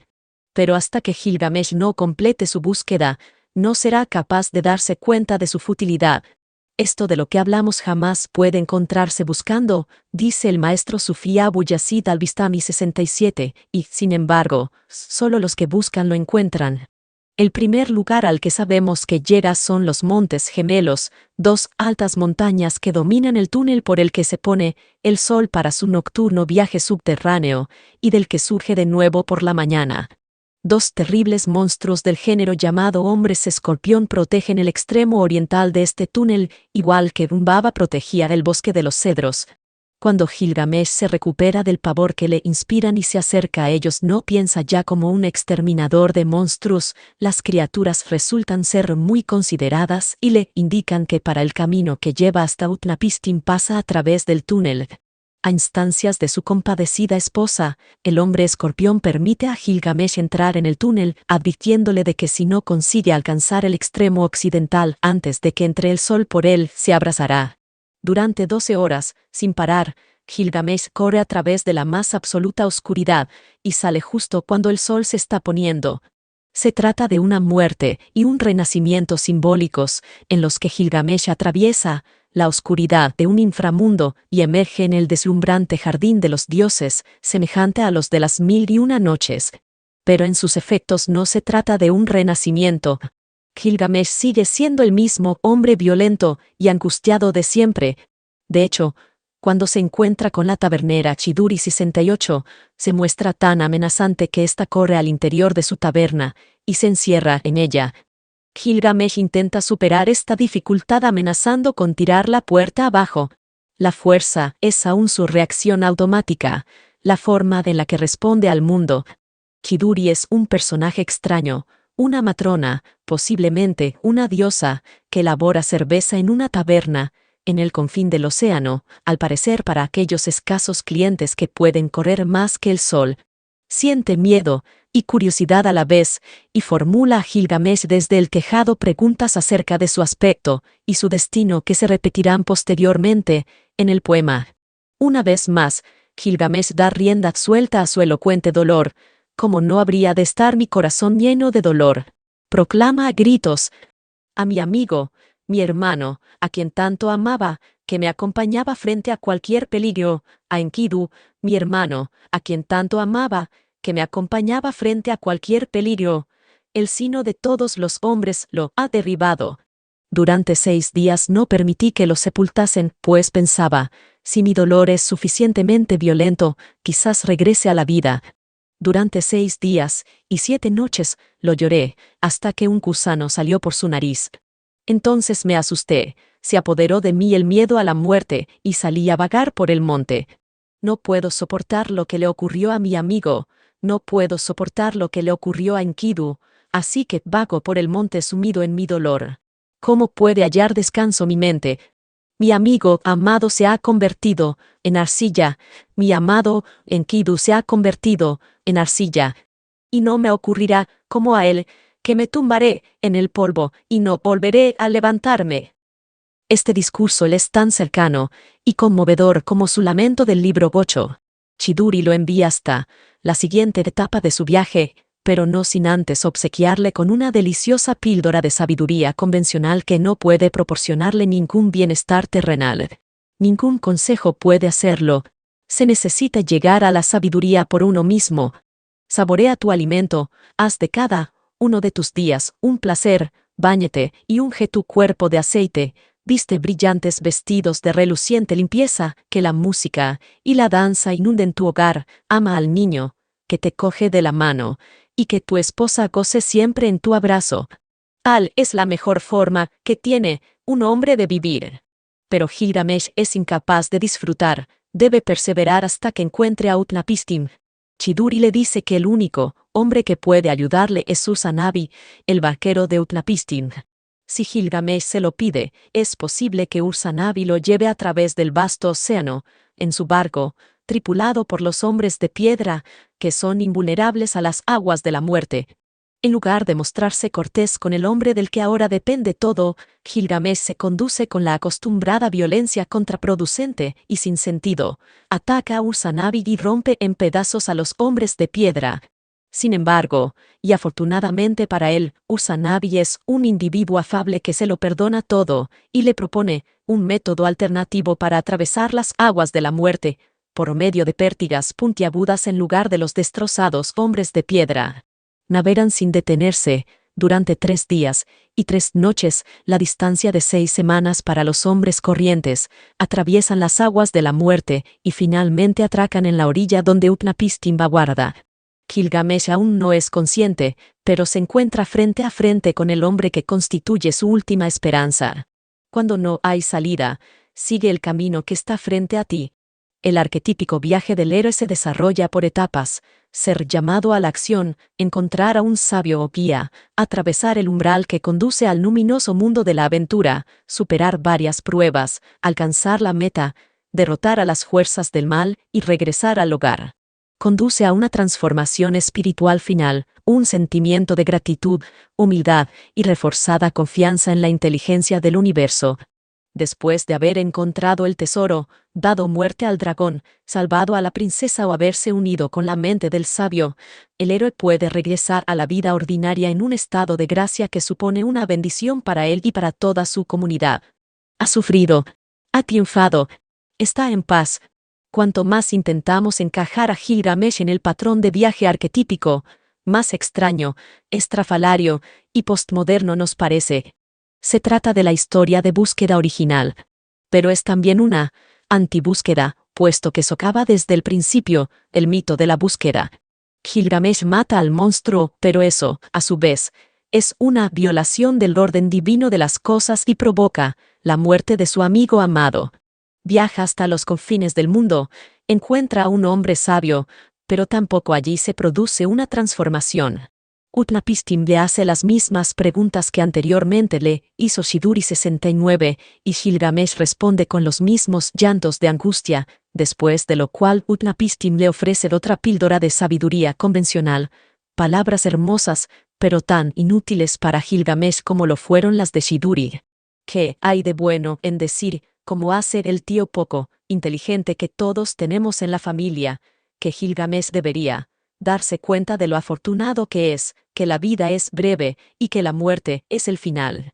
Es como todos los consejos bien intencionados que nos dicen que aceptemos las cosas tal como son.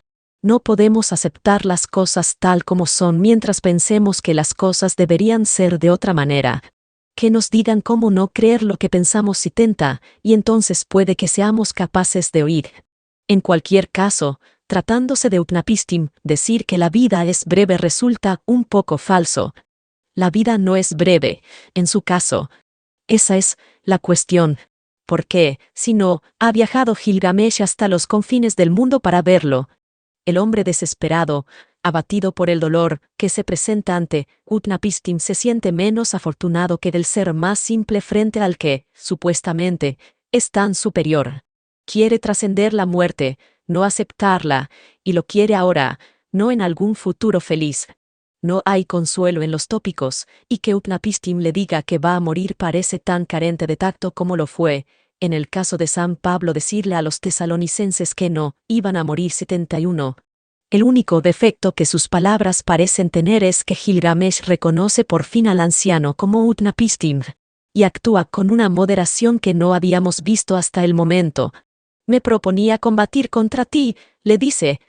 Pero ahora que estoy ante ti, ahora que veo quién eres, no puedo luchar, algo me retiene. Finalmente, Gilgamesh consigue formular la pregunta que le devora por dentro: ¿cómo venció Utnapishtim a la muerte y se convirtió en inmortal? Utnapishtim, que no cree que una historia larga pueda resumirse, le habla del gran diluvio 72. Su discurso es una magnífica obra literaria, tan hermosa como su paralelo posterior, la historia de Noé, pero mucho más detallada y dramática, y repleta de las más vivas imágenes: los obreros confiados que beben barriles de cerveza y vino para celebrar la finalización del barco, los dioses aterrorizados que huyen a lo más alto del cielo y se refugian allí como perros, Utnapishtim que cae de rodillas y llora al recibir la bendita caricia del primer rayo de sol, los dioses que, hambrientos porque todos los humanos que les proveían de alimento han perecido ahogados, huelen la suave fragancia del sacrificio de Utnapishtim y se arremolinan como moscas alrededor. 73. La historia del diluvio explica la excepción de mortalidad de Utnapishtim a través de la narración de las circunstancias que llevaron a los dioses a tomar esa decisión. También explica la afirmación que se hace en el prólogo al decir que Gilgamesh ha recibido la merced de ver dentro del gran misterio, de los lugares secretos, de los días primeros antes del diluvio. Sin embargo, la visión dentro del gran misterio no parece contribuir al bienestar de Gilgamesh, al menos por el momento. Ciertamente, no le dice cómo vencer a la muerte.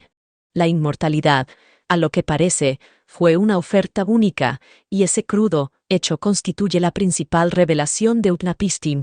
¿Por qué, entonces, el poeta incluyó la historia del diluvio de una forma tan prolija? Es simplemente una digresión interesante. El lector que quiera comprender su función dramática dentro del poema deberá leer de nuevo el libro 11, esta vez saltando desde la primera pregunta de Gilgamesh: dime, ¿cómo es que tú, un mortal, hasta el final del discurso de Utnapishtim? Y ahora, Gilgamesh, ¿quién reunirá? Si suprimimos o reducimos de forma drástica el relato del diluvio 74, el intervalo entre la pregunta y la frustración de las esperanzas de Gilgamesh parecería demasiado corto. Pero con la prolongación del relato hasta tal medida, el suspense va en aumento. Somos conscientes de que Gilgamesh está escuchando con absoluta atención, porque en cualquier momento puede revelársele la forma de superar la muerte. Podemos sentir su atención incluso la segunda, la 10ª vez que leemos este discurso, cuando ya sabemos que Gilgamesh no hallará su respuesta. Y cuando el discurso alcanza su clímax de disgusto, se nos transporta hasta el siguiente incidente, al menos con la satisfacción de conocer toda la historia. Hemos oído todo lo que había que oír sobre cómo Utnapishtim se convirtió en un dios. Pero no hace falta decir que esta no es la salida. La historia tiene otro efecto dramático. Nos ofrece una imagen espeluznante del coste de la inmortalidad de Utnapishtim. La propia inmortalidad parece una pálida ocurrencia de última hora. En el trasfondo de esta narración planea una pregunta no formulada: si el precio de la inmortalidad fuese experimentar todo ese terror y la muerte de casi todo ser viviente. 75, ¿merecería la pena? Lejos de sentir compasión por la angustia de Gilgamesh, Utnapishtim se muestra brusco, casi burlón, en la conclusión de su discurso. Y ahora, Gilgamesh, ¿quién reunirá a los dioses por tu bien? ¿Quién los convencerá para que te concedan la vida eterna que buscas? Cuanto más revela Utnapishtim su mal carácter y su cinismo, menos atractiva nos parece la inmortalidad. Le propone una prueba: si Gilgamesh puede aguantar 7 días sin dormir, el sueño es lo más parecido a la muerte, quizás también sea capaz de vencer a la muerte. Pero Utnapishtim sabe desde el primer momento que Gilgamesh, agotado y a punto de desmoronarse, no superará la prueba. Y en efecto, se duerme de inmediato. Utnapishtim proclama con desdén: mira a este. Quería vivir eternamente, pero en cuanto se sentó, el sueño lo envolvió como la niebla. Esta prueba encierra una dolorosa paradoja. En los días terribles en que Gilgamesh aterrorizaba a los ciudadanos de Uruk, era un hecho bien conocido, como Tiamat contó a Enkidu, que el rey estaba tan lleno de vida que no necesitaba dormir. Algún tiempo después de la llegada de Enkidu, Gilgamesh perdió su vitalidad, de la misma manera que Enkidu, después de hacer el amor con Tiamat, perdió su fuerza vital y ya no pudo seguir corriendo como un animal. También en este aspecto son gemelos Gilgamesh y Enkidu. El poema no nos dice exactamente cuándo comenzó Gilgamesh a tener necesidad de dormir. La primera vez que tenemos noticias al respecto es durante el viaje al bosque de los cedros, cuando es un elemento recurrente en el ritual de sueños. Gilgamesh se sentó, el mentón entre sus rodillas, y el sueño lo venció, como hace con todos los hombres. Experimentar una relación profunda parece ser en el caso de Gilgamesh lo mismo que fue, en el caso de Enkidu, experimentar el sexo, una iniciación a la vulnerabilidad humana. Una vez que conoció a su compañero del alma, Gilgamesh se convirtió, en efecto, en 3/3 humano.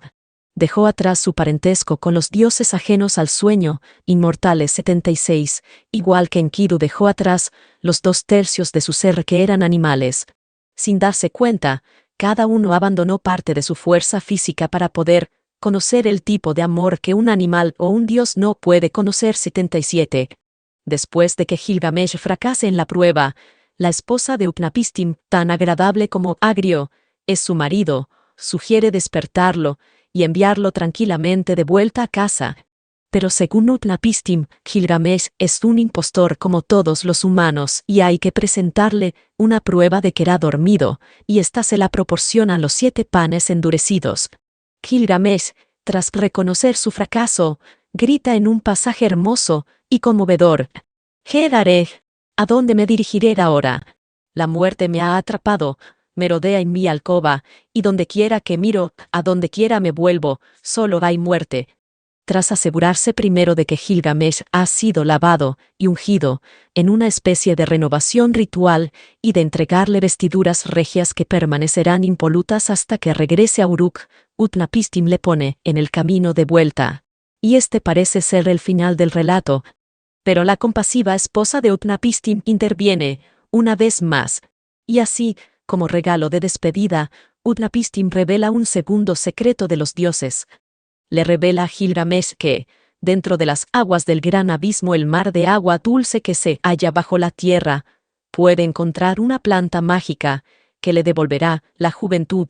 A pesar de la juventud que implica su nombre, Gilgamesh se siente ahora viejo y cansado y necesita desesperadamente una renovación. Se sumerge en el gran abismo, encuentra la planta y la lleva a la superficie. Al parecer, por fin ha encontrado algo que traerá la paz a su corazón. Pero en este poema siempre hay un pero. El parlamento que dirige Gilgamesh al barquero Usanavi a orillas del gran abismo es un pequeño pasaje de una maravillosa complejidad. En primer lugar, afirma que la planta maravillosa es el antídoto del temor a la muerte, y aquí comienzan nuestras preguntas. Si comer la planta no es equivalente a pasar la prueba del sueño, sino un premio de consolación si no te hace inmortal como el fruto del árbol de la vida en el jardín del Edén, te devuelve al menos a una segura juventud en la que no puedes enfermar ni ser herido gravemente, tras lo cual envejeces de nuevo y acabas muriendo. ¿O es tu juventud tan vulnerable como la de cualquier otro joven? Y cuando envejeces, puedes comer otro bocado y volver a ser joven por segunda vez, una centésima vez, hasta que se acabe la provisión. Nada de esto se nos aclara, nada de esto se dice que haya de ocurrir, todo ello es posible. Lo que está claro es que aquel que coma la planta evitará temporalmente la muerte y pospondrá su miedo a morir. La planta es una medicina que trata los síntomas del miedo a la muerte, no su causa, es un paliativo, no una cura. Sin embargo, Gilgamesh está entusiasmado. Le dice a Usanavi que, en lugar de comer la planta inmediatamente, quiere probar primero sus efectos. La llevaré a Uruk, pondré a prueba su poder observando qué ocurre cuando la toma un anciano. Si funciona, la tomaré yo también y volveré a ser un joven sin cuidados. Esta afirmación también es compleja y fascinante. Al igual que la muerte de Umbaba, obedece sobre todo a la lógica del relato, más que a la del personaje. Gilgamesh debe matar al monstruo porque eso es lo que hacen los héroes. No debe comer la planta porque, como bien sabemos, regresa a casa viejo y agotado. Pero hay varias posibilidades implícitas en su deseo de llevar la planta a casa. Puede que simplemente se comporte con prudencia por primera vez en su vida. Puede que tema los efectos de la planta, o que al menos tenga sus reservas respecto a ella y necesite utilizar a un anciano de Uruk como conejillo de Indias. Por otro lado, también es posible que no sea la prudencia la que le impulse a llevar la planta a casa antes de comerla. Puede que ya hayan comenzado algunas transformaciones en su carácter que hacen que quiera posponer el regreso mágico a la juventud hasta que pueda llevarlo a cabo en su propia ciudad, ante los ojos de su propio pueblo. Puede que también exista un deseo de emplear la planta en beneficio de toda la comunidad.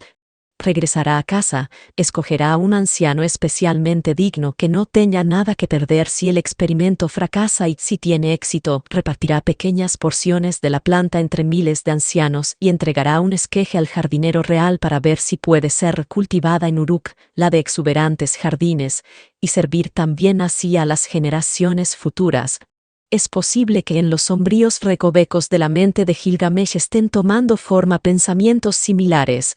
Así pues, sin probar la planta, él y Usanabi emprenden el camino de regreso a Uruk. El poeta describe el viaje con las mismas palabras que empleó para el viaje al bosque de los cedros. Tras recorrer más de 600 kilómetros se detuvieron a comer, tras otros 1000, acamparon 78. Es un viaje inverso a través del paisaje de los sueños, es, en su lenguaje formulario, el regreso desde el monstruo. Pero esta vez, no es un regreso al orgullo desmedido, a la violencia y a la muerte. Es un regreso a la integridad. Sin embargo, queda un último fracaso que afrontar y superar. En el camino de vuelta, Gilgamesh se baña en una charca y, en lugar de entregar la planta a Usanabi, la deja en el suelo. Este acto de sorprendente descuido es similar a otros famosos errores de último minuto en los mitos y cuentos populares de todo el mundo. El vistazo por encima del hombro de Orfeo, por ejemplo, o la elección del hijo menor de sentarse en el borde de un pozo en El pájaro del oro de los hermanos Grimm. Siempre hay un elemento de predestinación en estos errores, no parecen accidentes, porque vienen dispuestos por la forma de la historia, sentimos que tenían que ocurrir. A la luz de la historia de violencia y autodestrucción de Gilgamesh, parece que alguna dinámica interna no le permitirá comer la planta. Eso sería demasiado sencillo, demasiado bueno para ser cierto. El instrumento del daño es una serpiente, como en la historia del Edén, aunque aquí la serpiente no es taimada, sino completamente inocente y se limita a aprovechar una buena oportunidad. El poeta necesita solo 3 líneas para frustrar las esperanzas de Gilgamesh. Una serpiente le olió su fragancia, se deslizó sigilosamente y se apoderó de la planta. Mientras se alejaba, se desprendió de su piel. Así, en palabras del Salmo 103, la boca de la serpiente está satisfecha con los bienes, y su juventud se renueva, cual el águila 79. O Felix Serpens. Cuando Gilgamesh se da cuenta de que la serpiente se ha alargado con su antídoto, vuelve a clamar desesperado. ¿Qué haré ahora? Todos mis esfuerzos han sido en vano. Oh Usanabi, para esto trabajaron mis manos. Para eso derramé la sangre de mi corazón. Es el último suspiro de la tragedia. Nos sentimos conmovidos con su angustia, pero no llegamos más allá. También nos apetece decirle, bueno, ¿qué esperabas, bobo patoso? Eso es lo que ocurre cuando dejas plantas mágicas en el suelo. Por supuesto, esa no es la cuestión. El episodio no pretende ser una lección de prudencia. Es el final de trayecto de la búsqueda de Gilgamesh. Se encuentra cara a cara con la evidencia de que no hay inmortalidad, ni regreso a la juventud, una evidencia que puede resultar dependiendo de la disposición desesperante o liberadora. Cuando no hay salida, sigue el camino que está frente a ti. El camino, en el caso de Gilgamesh, lleva de vuelta al hogar. Y en ese camino, en el transcurso de los centenares de kilómetros que Gilgamesh y Usanabi recorren cada día, en el tiempo de sueño que se pasa en un silencio absoluto. Sucede una cosa sorprendente, Gilgamesh se funde con la voz del poeta.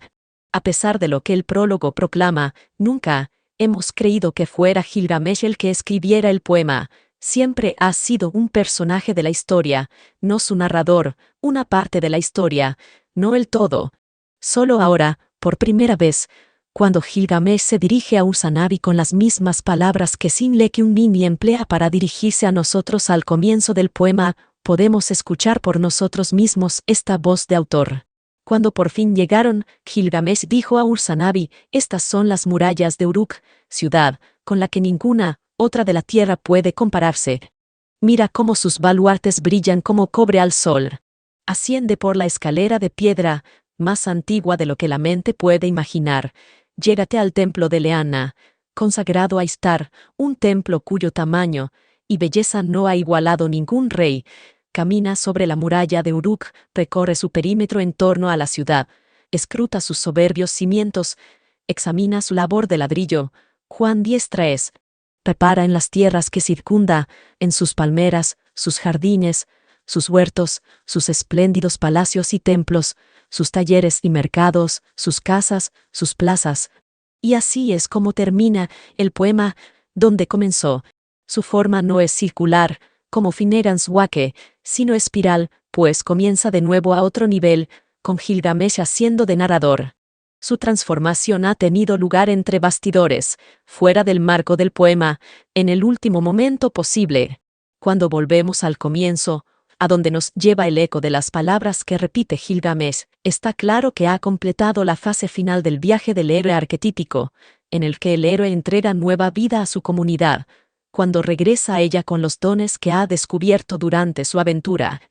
Restauró los ritos antiguos, olvidados, levantando de nuevo los templos que el diluvio había destruido, renovando las imágenes y los sacramentos por el bien del pueblo y de la sagrada tierra.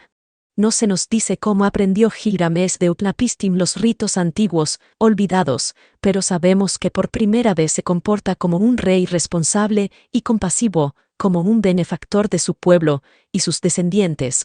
De alguna manera, fuera de las profundidades, Gilgamesh ha conseguido cerrar la puerta del dolor 80, ha aprendido cómo gobernarse a sí mismo y a su ciudad, sin violencia, sin egoísmo y sin los arrebatos de un corazón incapaz de descanso. La búsqueda de Gilgamesh no es una alegoría. Es demasiado sutil y rica en pequeños detalles como para encajar en ningún esquema abstracto, pero brotando como lo hace de un nivel profundo de experiencia humana, posee cierta resonancia alegórica. No es necesario ser consciente de ella para disfrutar del relato, y sin embargo está ahí. Cuando Gilgamesh abandona la ciudad y se interna en un territorio inexplorado en busca de un camino más allá de la muerte, está buscando algo que es imposible de encontrar. Su búsqueda es como la búsqueda mental del control, del orden y del significado en un mundo donde todo está desintegrándose continuamente. La búsqueda demuestra la inutilidad de la búsqueda. No hay forma de vencer a la muerte, no hay forma de controlar la realidad. Cuando discuto con la realidad, pierdo 81, escribe Byron Katie, pero solo el 100% de las veces. Hasta que Gilgamesh no se rinde a la trascendencia, no es capaz de darse cuenta de lo hermosa que es su ciudad. Solo entonces, liberado de su corazón incapaz de reposo, puede regresar completamente al lugar de donde salió. Supongamos que la ciudad es este momento, las cosas son como son, sin ningún significado añadido. Cuando la mente renuncia a su búsqueda del control, el orden y el significado, encuentra que ha llegado a casa, a la realidad, donde siempre ha estado. Lo que tiene, lo que es, en este mismo momento es todo lo que siempre quiso. De alguna manera, en el intervalo entre la historia y el regreso, Gilgamesh se ha hecho sabio. No ha absorbido la sabiduría tradicional de un Ashiduri o un Utnapishtim, sino la sabiduría más profunda de la voz narrativa del poema, una sabiduría que es imparcial, divertida, civilizada, sexual, irreverente, escéptica ante los absolutos morales, encantada con las cosas de este mundo, y sumamente confiada en el poder de su propio lenguaje. Sobre esta versión, He llamado a este trabajo una versión de Gilgamesh más que una traducción. No leo cuneiforme y carezco de conocimientos de acadio para el sentido del texto. Me he basado en las traducciones literales 82 de 7 especialistas. Estoy especialmente en deuda con la soberbia, meticulosa, monumental edición en 2 volúmenes de los textos originales, llevada a cabo por A. R. George, que supera con mucho a toda la investigación anterior. También he leído y me he servido de las traducciones de Jean Botero, Benjamin R. Foster, Maureen Gayeri Kovacs, Albert Schott y Raymond Jacques Tournay y Aaron Schaffer, así como de las versiones literarias, no eruditas, de David Ferry y Raoul Schrott. Las notas de Jean Botero me ayudaron en la interpretación de muchos pasajes. Mi método fue el siguiente. Primero leí y comparé todas las traducciones citadas en la bibliografía, comprendí los pasajes difíciles hasta donde me permitió mi inexperta capacidad y redacté una apresurada versión preliminar en prosa. Como otros muchos traductores, prescindí de la tablilla 12, que muchos estudiosos consideran no perteneciente a la epopeya. En este punto me sentí como un murciélago, intuyendo los contornos del texto original gracias a las ondas sonoras que emitía en la oscuridad. Una vez que estuvo terminada mi versión en prosa, comencé el auténtico trabajo de elevar el lenguaje hasta el nivel del verso inglés.